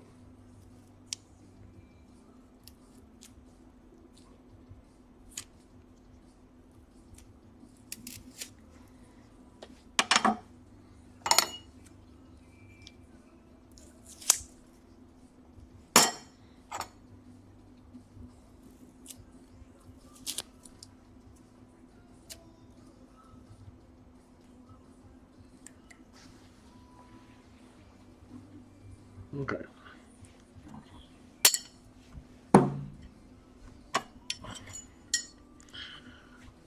Just chucking it on the alcohol wipes to give it a bit.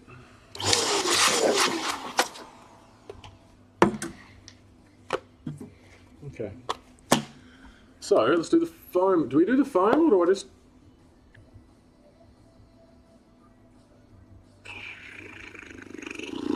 Yeah, let's do one bottle. We'll do one bottle.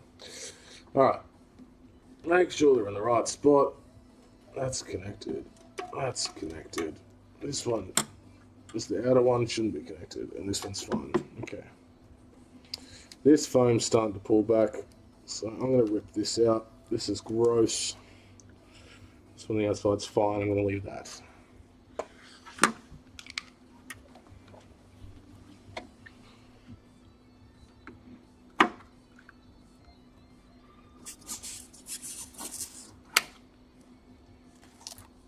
Should have done that last time. That was way cleaner.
Oh, that's better. These sensor channels aren't the greatest. That's fine.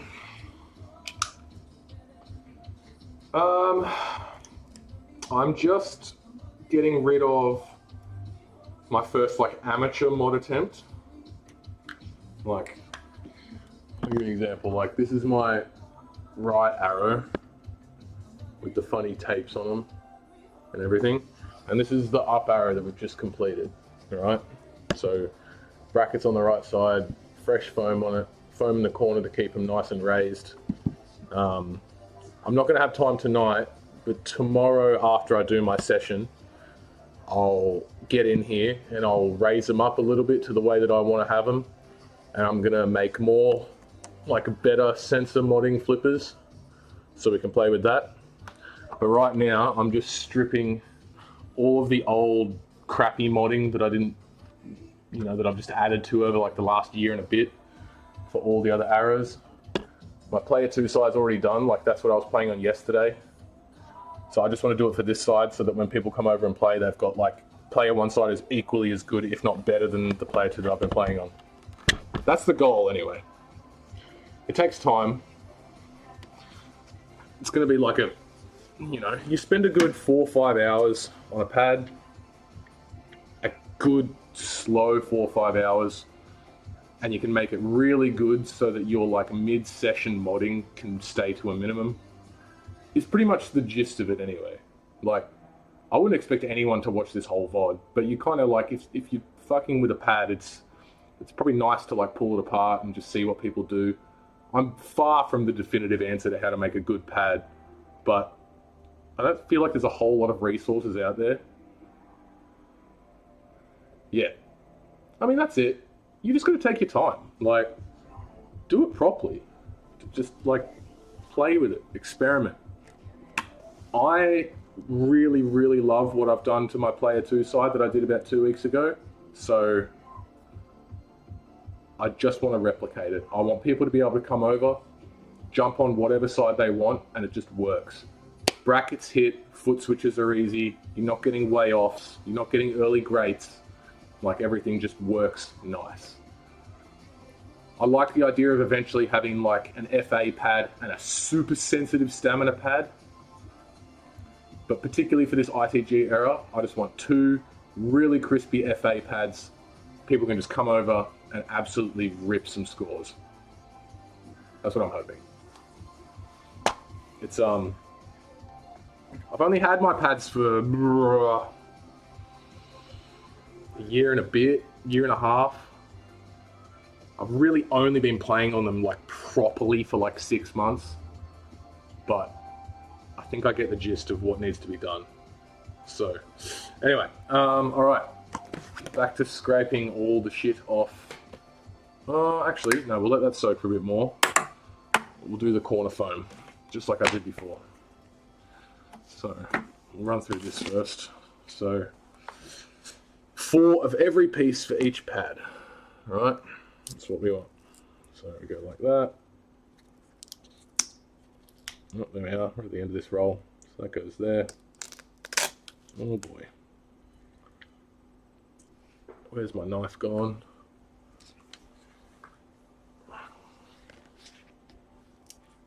Go like that.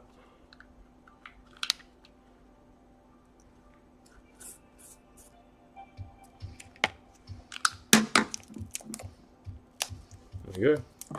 1.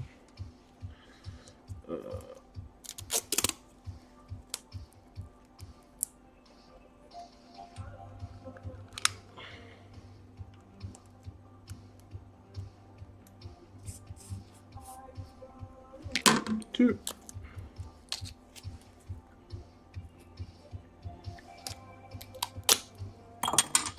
Oh, that goes.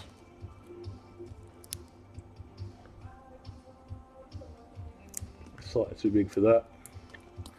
Alright, well that's like almost the right size for an L bracket piece, so I'm just going to trim that just a tiny bit. Oh, I think I fucked it.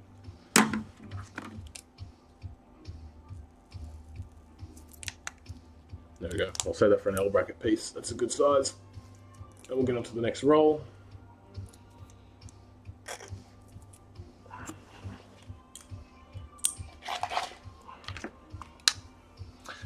Oh, I've been squatting for too long. I'm losing feelings. Okay.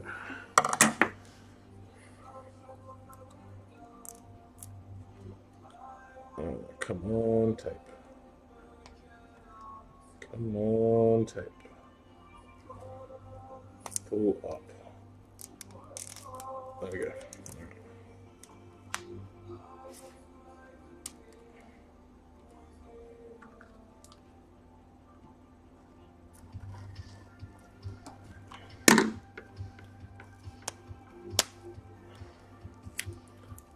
Three. Oh, don't stick to each other, please.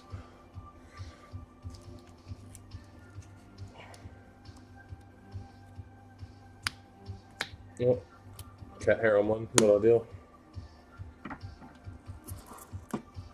4.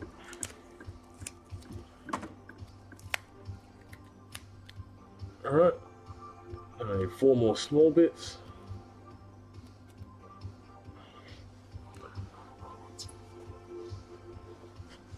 Oh, doing alright. How you going? I actually definitely remember you from Metroid Dread days. I'm doing pretty well. I've become active lifestyle man, and I'm obsessed with In the Groove. That's the progression of my life. How have you been?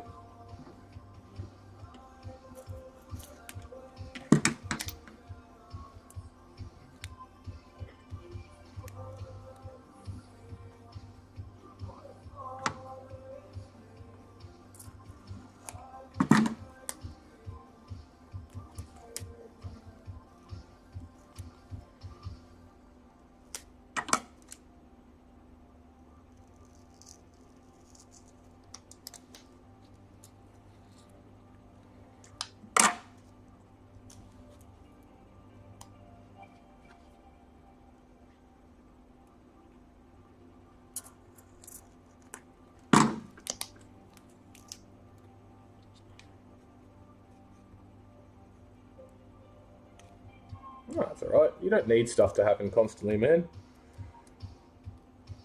Shit happens when it's ready to happen.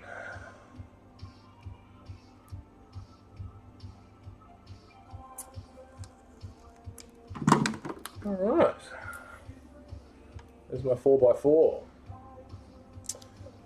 Let's do the other bits while I'm at it, just because I've got the knife out.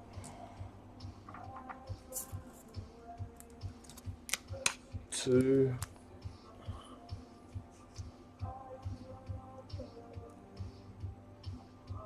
That's really good, dude. If you managed to get a pad that like had some nice modding done to it already, that's pretty cool. That means your pad's probably been taken care of pretty well as well.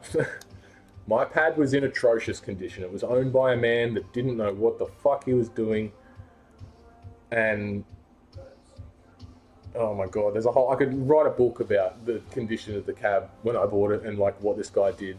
He printed like over $1,000 of decals for the actual cab, but like didn't color match anything, like added his own weird art to it. Like he was trying to sell the cab for extra money because he's like, oh, I've got all these extra shit printed for it. And it was like, he's not even doing a restore job. Changes, so basically from a stock cab, effectively I'm making each sensor more sensitive. I'm raising the panels just a little bit so it's easier to hit them from different angles. You don't have to stomp as hard on them. And basically just making every single arrow on each pad as close to the same as I possibly can, so that as soon as there is a problem, such as it's undersensitive, or if it's oversensitive and you're triggering arrows too early, or like if it's misfiring, like certain arrows are being triggered when you're not stepping on them from like vibrations, or if you're stepping on a different arrow, that if it's more consistent between the arrows, it's much easier to diagnose and you can fix it a lot faster. The matter of fact is, it's a controller that you stomp on, that you like stand on, that you slide on, that the static electricity running through it. Like we use baby powder to slide around more, like dust gets in it. I've got cats, cat hair gets in it. These things break, they deteriorate, right? Like you want it to be consistent so that you can spend more time playing the game and you don't have to pull the pads up and mess with it every single time you end up wanting to play.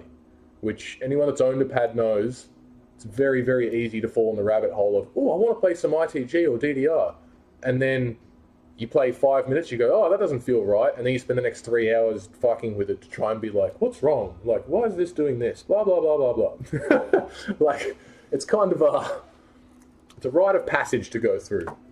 To spend all this money on a cab and be like, oh my god, this feels gross. But it's good.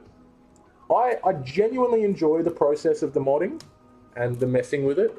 It does something to me. It's like a meditative process, and it feels really good when it works. It's a skill just like anything else, right? Like you have to develop it. You have to throw yourself at it. You have to practice it. You have to talk to people that are good at it. If you're really skilled, you can come up with new techniques to do it well. None of mine is new techniques.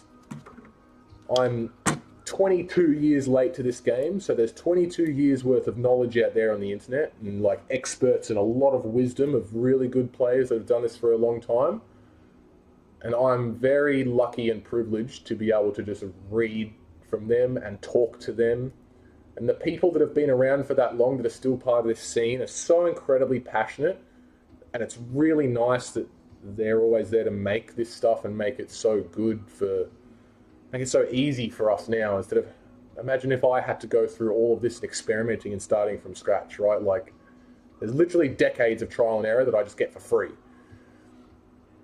1K AUD for one side. Dude, that's awesome. $1,000 bucks. $1,000 for a pad? Dude, I would do that like right now, just to have an extra pad. That's incredible.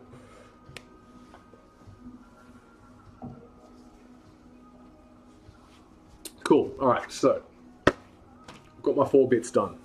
So let's do the corners. So like I was saying with the other ones, all right? I'm just getting this foam in the corner. sticking it down. You don't want it over the sensor. Make it nice and flat. It's not sticky on top, it's only sticky on the bottom. This doesn't change the sensitivity of the pad at all. This is just noise dampening and brings the corners up ever so slightly above where they were. If there's any step that can be skipped, it's this step. I just want pure consistency. That is my goal. Do it properly once.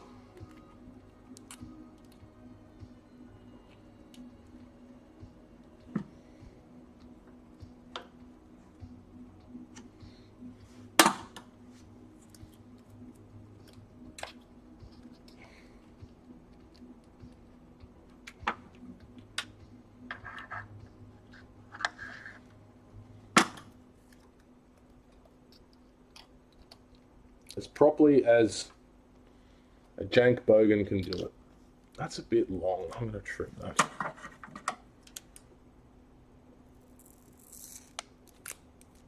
Ugh, I don't like the way that tore. That bit can go on the inside. That's ugly.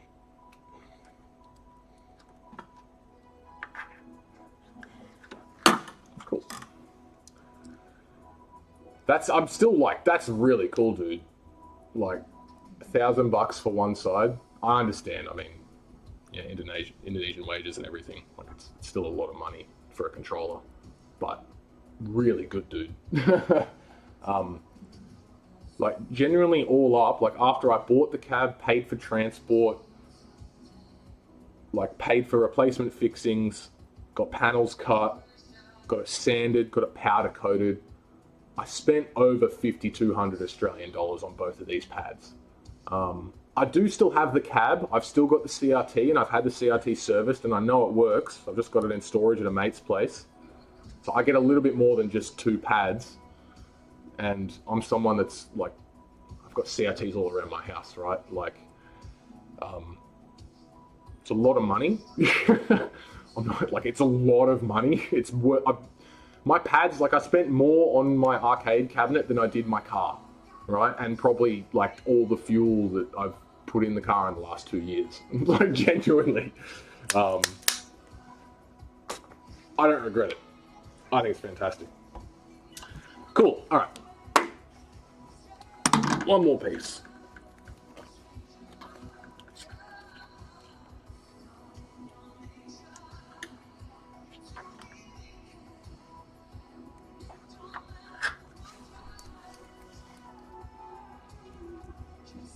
I'm going to trim that. It's a little bit too long as well.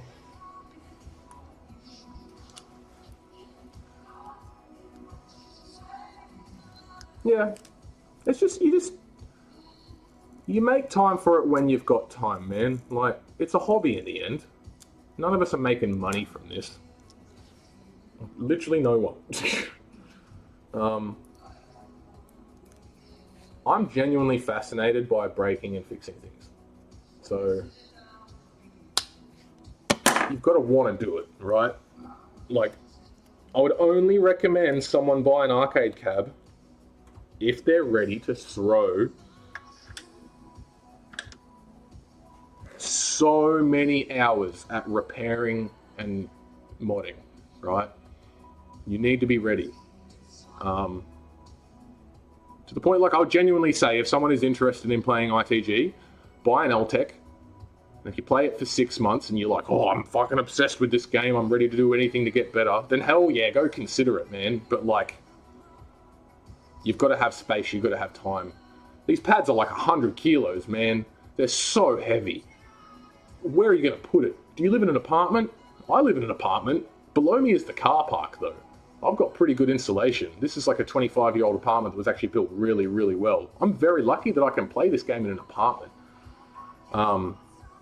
Most people can't. This game's loud as shit. It's very very hard to have a home setup, man. it's crazy. But I'm so glad that I can. It's great. Okay. So, let's do the L brackets now. The same situation again. Here's my shit ground mess. Exact same process as last time. I ripped the old modding off. I'm just getting a knife and running it to try and get all the shit off. We give it another good wipe, and there we go. Yeah. I can feel you, man.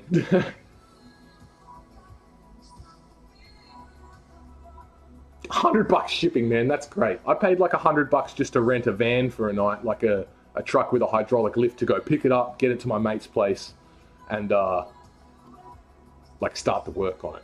Like, sounds like you've had a spectacular time. Dude, even having one arcade pad at home is just great. That's sick, dude.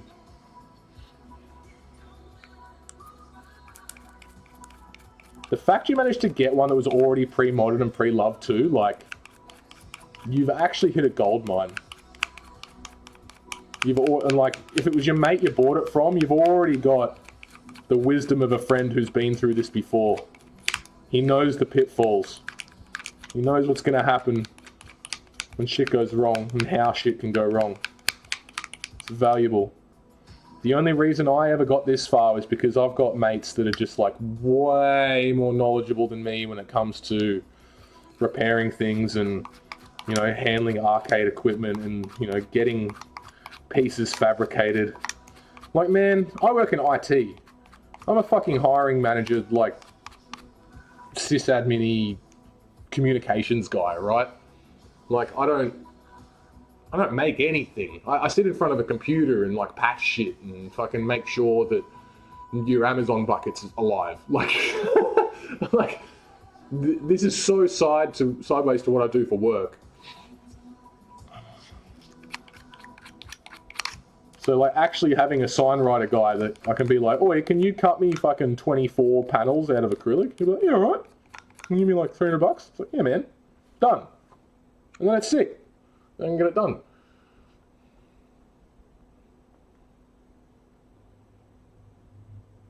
Yeah, dude. That's it. If you're even a little bit curious about repairing stuff, give it a go. Right? Be prepared to break shit, because I promise you, you're going to break shit.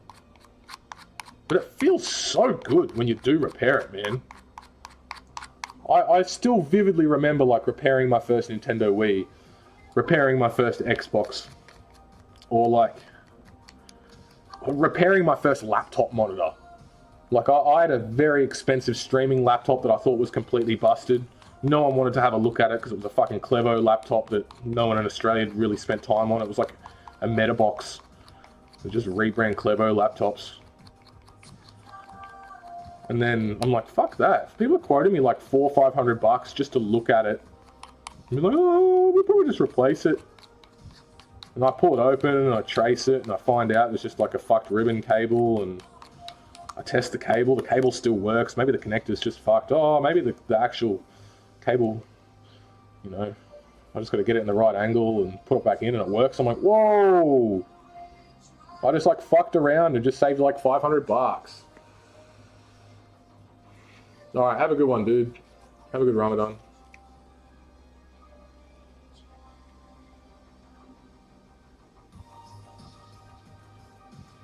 It's a good feeling to fix your own shit. There's something really, really, really rewarding about fixing your own gear, man.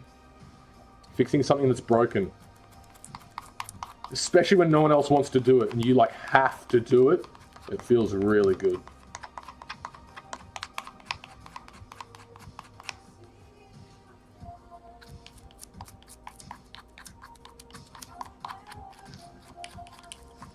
And a slightly longer razor would be really nice here.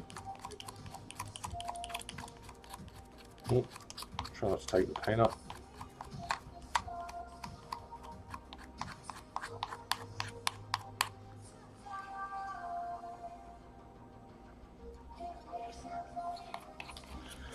I might have to, this is taking a little bit longer than I thought, so I might have to cut short before I finish this and start it up again tomorrow, because I'll start work at 7 tomorrow and I still want to wake up and go to the gym, but I'll finish work early tomorrow. I'll come home, have an ITL sesh, keep modding the pad, and then Thursday, Mr. Frozen Glacier will come over and we'll slowly start to overtake the rest of us on the leaderboards. We need more people to get into ITG, man. Game's too good. It's so much better than DDR. I only say that because,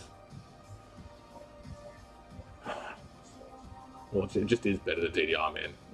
It just is. Fight me.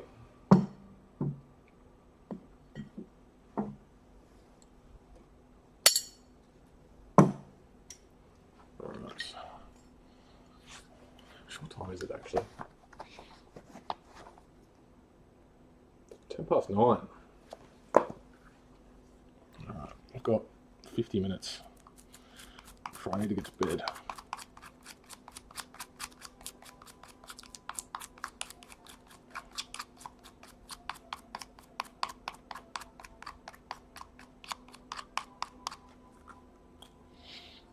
Okay.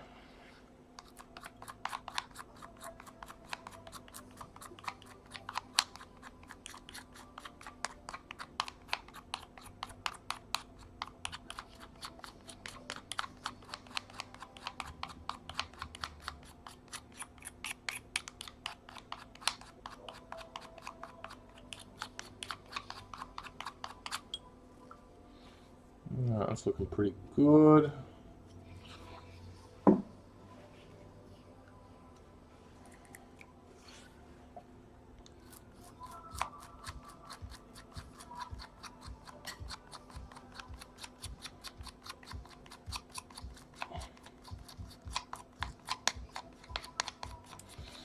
was going to cook a stew tonight, but I should have realised I was going to get sidetracked like this. So honestly, maybe tomorrow I probably won't play ITL. I'll probably just finish modding this and do a cook. So I need to do some more meal prep because I haven't got anything prepped at the moment. I've got some beef I really need to cook. I should probably fucking just do that now. Really. Actually, that's what I'm going to do. So I'm going to finish this arrow. I'm going to call it quits because I need to meal prep. I need to cook.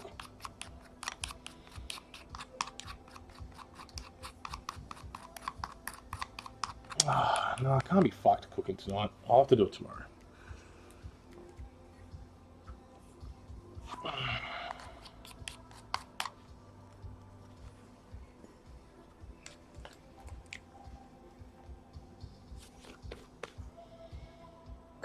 Okay.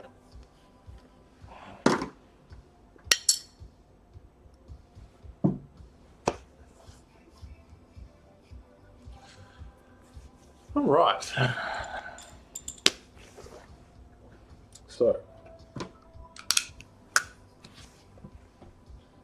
here's the fun bit. I've got 3 spring washers. 3. And of all them, they didn't have spring washers. I'm just going to have to deal with it. All right. So, try this again.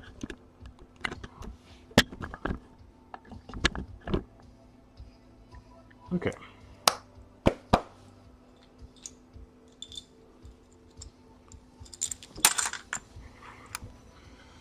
So, grab a bracket, give it a wipe.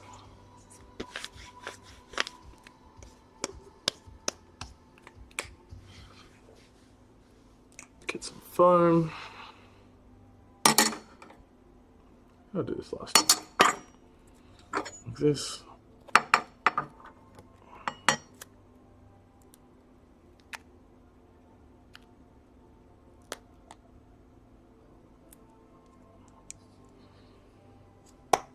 Alright, 1.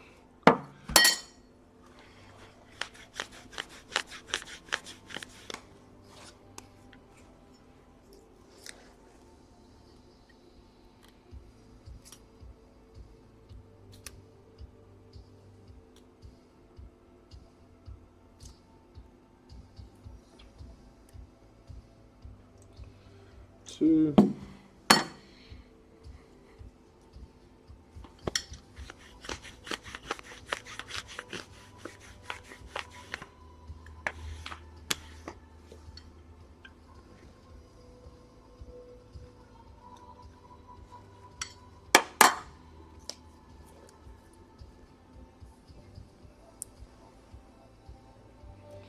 3.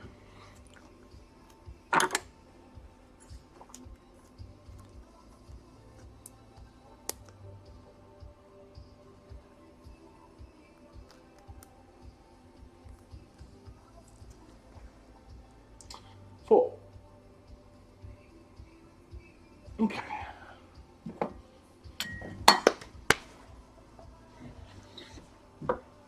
All right. Same process as the other arrow, but this time without the spring washers because I don't have enough.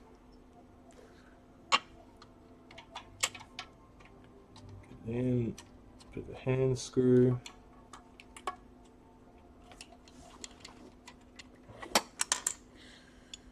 In.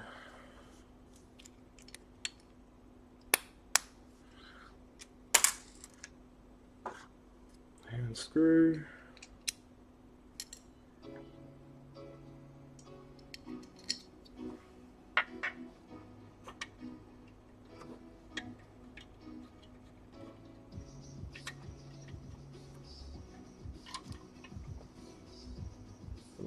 Where are we?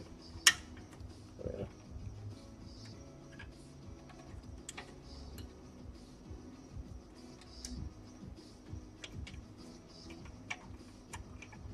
Excellent. I didn't see where that screw went. We'll deal with that.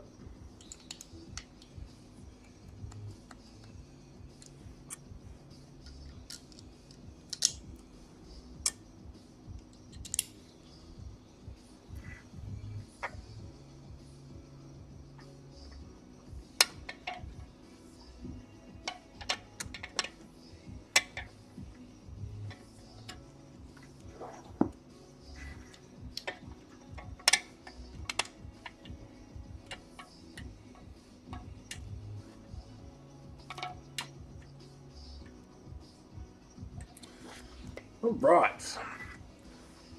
Now, I know these 3 screw channels are like okay. It's just this one that's shit. Let's just tighten these up.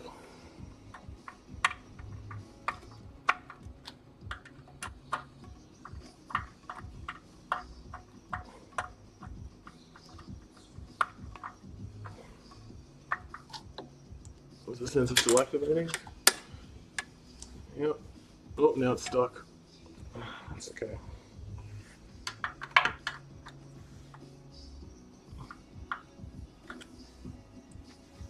Okay.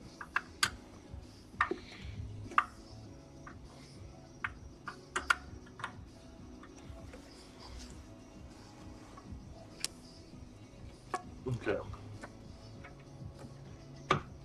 So because no spring washer on these ones, you need to make sure you crack them so that they're not fully tightened in, otherwise they're just not going to budge, all right? This outside one, if it doesn't budge, that's fine because you don't want it to budge. But your other 3 sensors, they have to move, they have to unstick / not stick in the first place.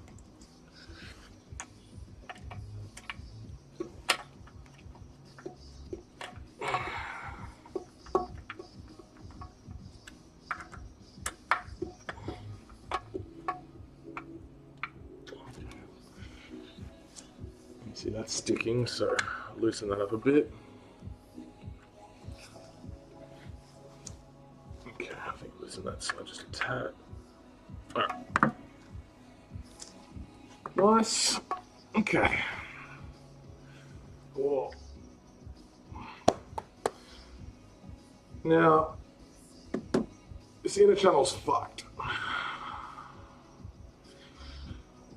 So, where did the screw go? Here. I bought spares for this reason. M4x15. Normally I use M4x12. I've got a slightly longer one for this one hole.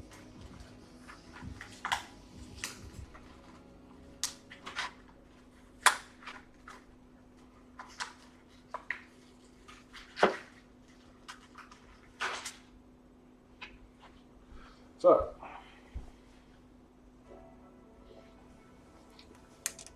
I don't know if you can tell the difference between those two. You kind of can. Right. The only reason I'm doing this is because I'm using this shit. Now, I can't actually reach the camera far enough, but a screw shouldn't be able to just push into a hole like that. Right? So the threading is just fucked. That causes problems.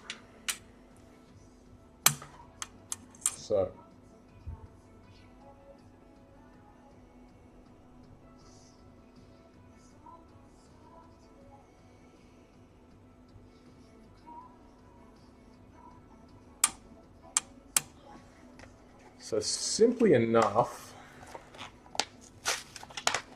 I need to be very careful with this, just because it'll probably eat the plastic on these. What I want to do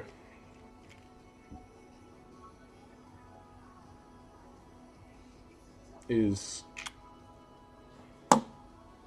wait, what's the bottom channel like? Is that screwed? Alright, that actually still seems fine. So, the right screw hole in here, I broke the tap off in, and it's still in there. I can't fit a drill in here or drill it out. I don't know what the fuck. I'm probably going to have to take... I just don't know how I'm going to fix that one day. But I don't think it matters. If I do this properly, it won't matter, because it's just not going to budge. Take a longer screw in there. Same screw in there. Now, we will not need spring washers for this, because I'm literally Loctiting it in place. So I get my L bracket, push this in.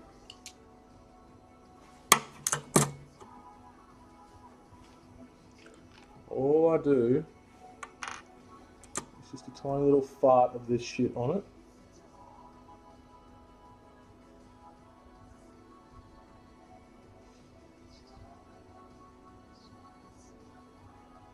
Come on. I've got to break the seal first. I think I do.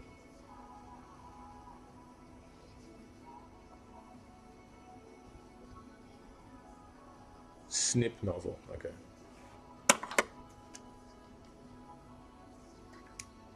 There we go. Seriously careful with this stuff. You get this stuff in your eyes, you're just blind. So, tiny little bit.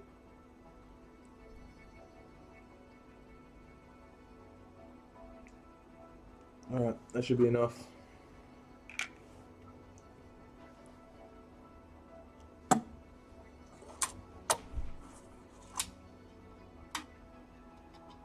Oh, that's not what I wanted. Already fell out. So, that's actually okay. It made me realize I need more. So, that's fine. A little bit. Alright.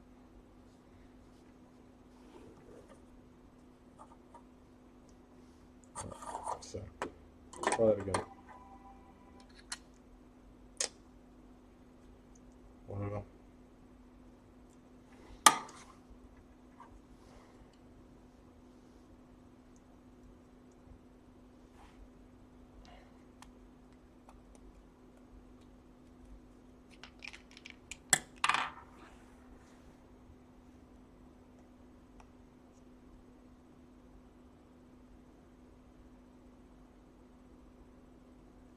Oh, okay, that's heaps. That will do. Into position. Get in there. Stay in there.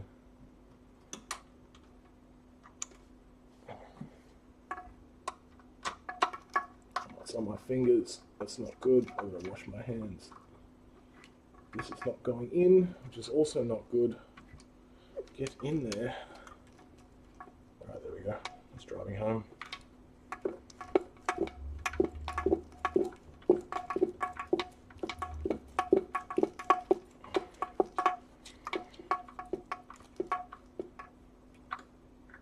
to drive this home.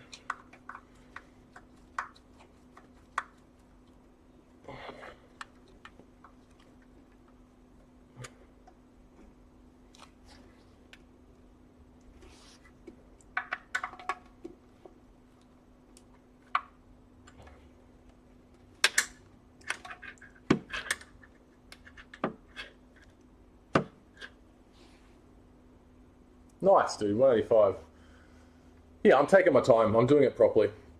I've just put the Loctite on the broken, like the 222 on the fucked one. I reckon this is going to work all right. I put a M4 by 15 in, just so if anything, the Loctite's got just a little bit more to adhere to, and just like it's just got a fatter fucking thread on the other side that's not going to rip out. I'm confident. Is that still triggering?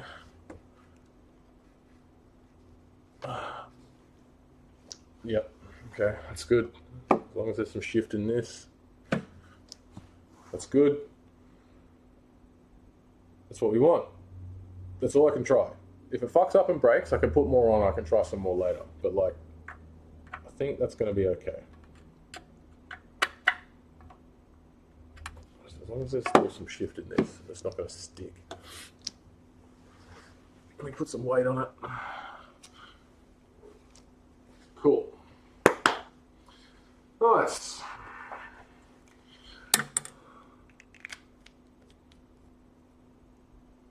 All right.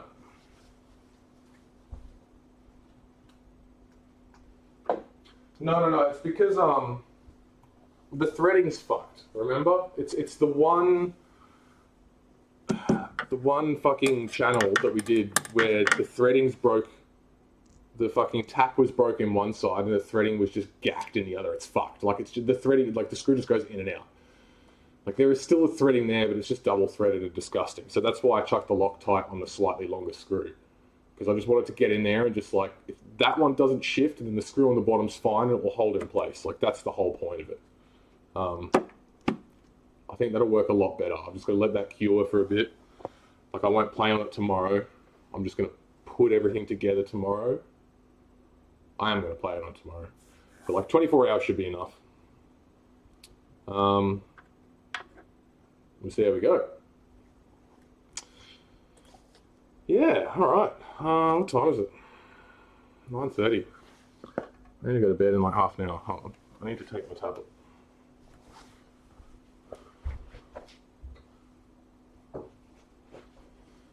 I'll do one more panel.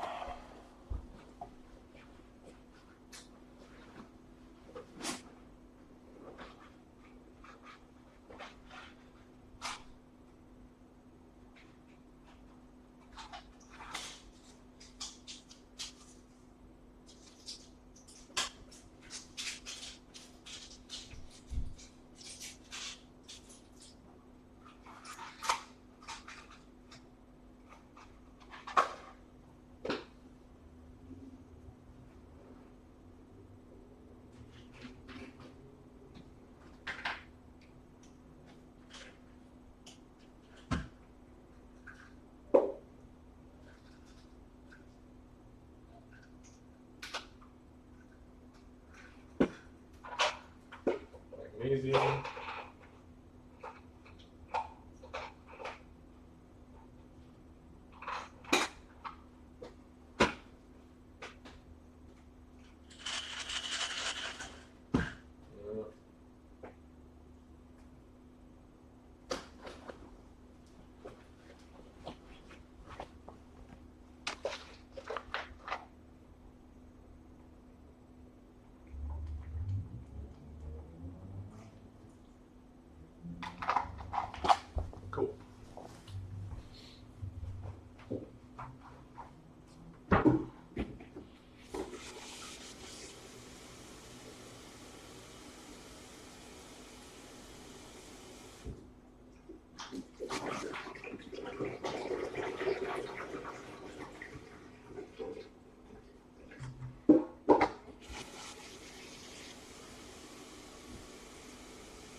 So, do the same thing that we did with the other panel. Excuse my mess. Now, again, I just got tape all over it because I'm dumb and I didn't think. Like, I mean, look, I'm fundamentally doing the exact same thing, but just with the Gorilla Tape this time, right? But just take this shit off. Because the Gorilla Tape's just better. It works better. It's just one piece of tape. It doesn't look as gross.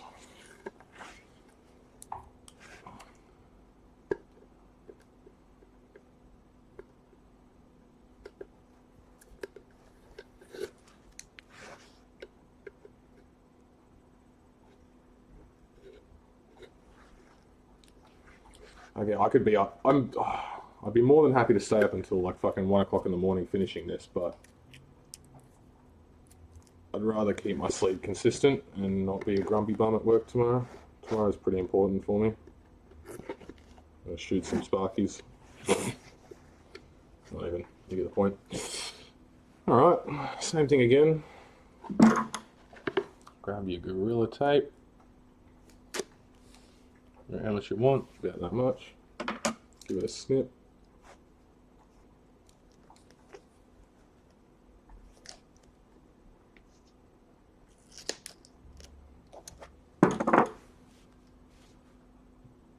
That's good.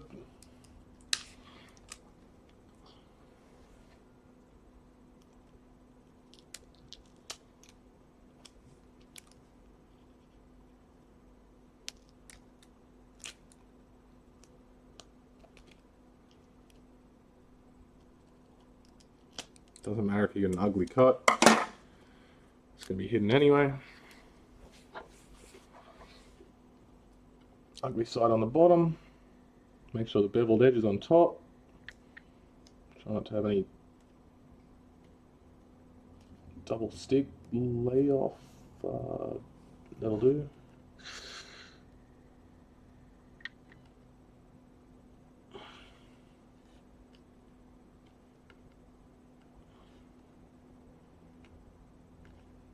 There we go. One. This piece is a lot more dense.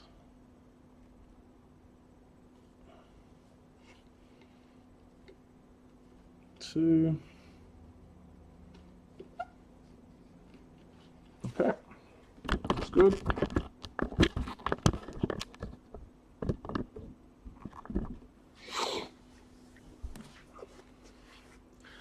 So, all my sensors are working. 1, 2, 3. This is disconnected.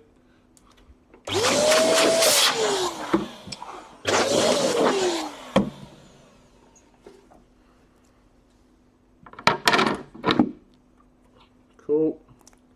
That's in. Grab your triangle corner brackets and your screws.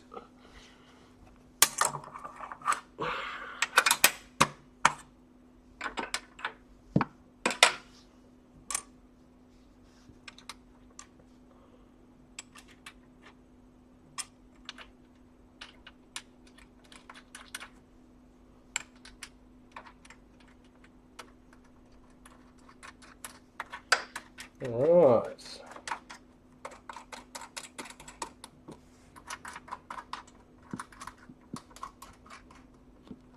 We're looking good. Getting faster every time. Not really. Just getting more comfortable with the process every time.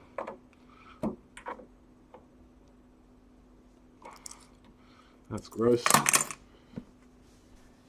I get all three to trigger?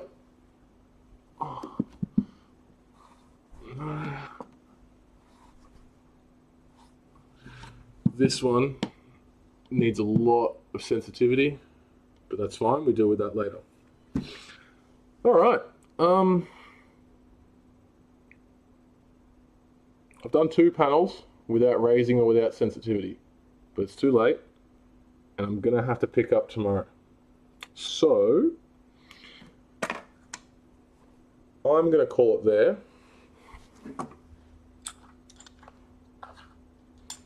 I'm going to do a bit of a cleanup, have a little bit of something to eat, and go to bed.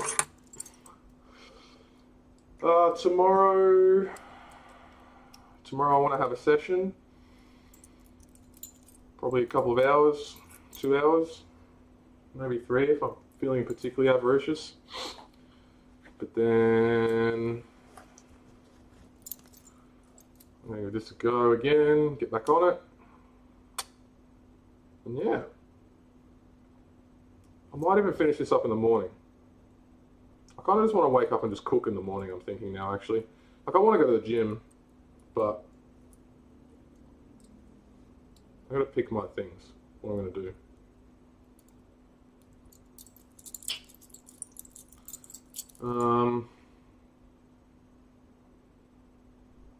Yeah. I don't know. Anyway, I'm done. Have a good one.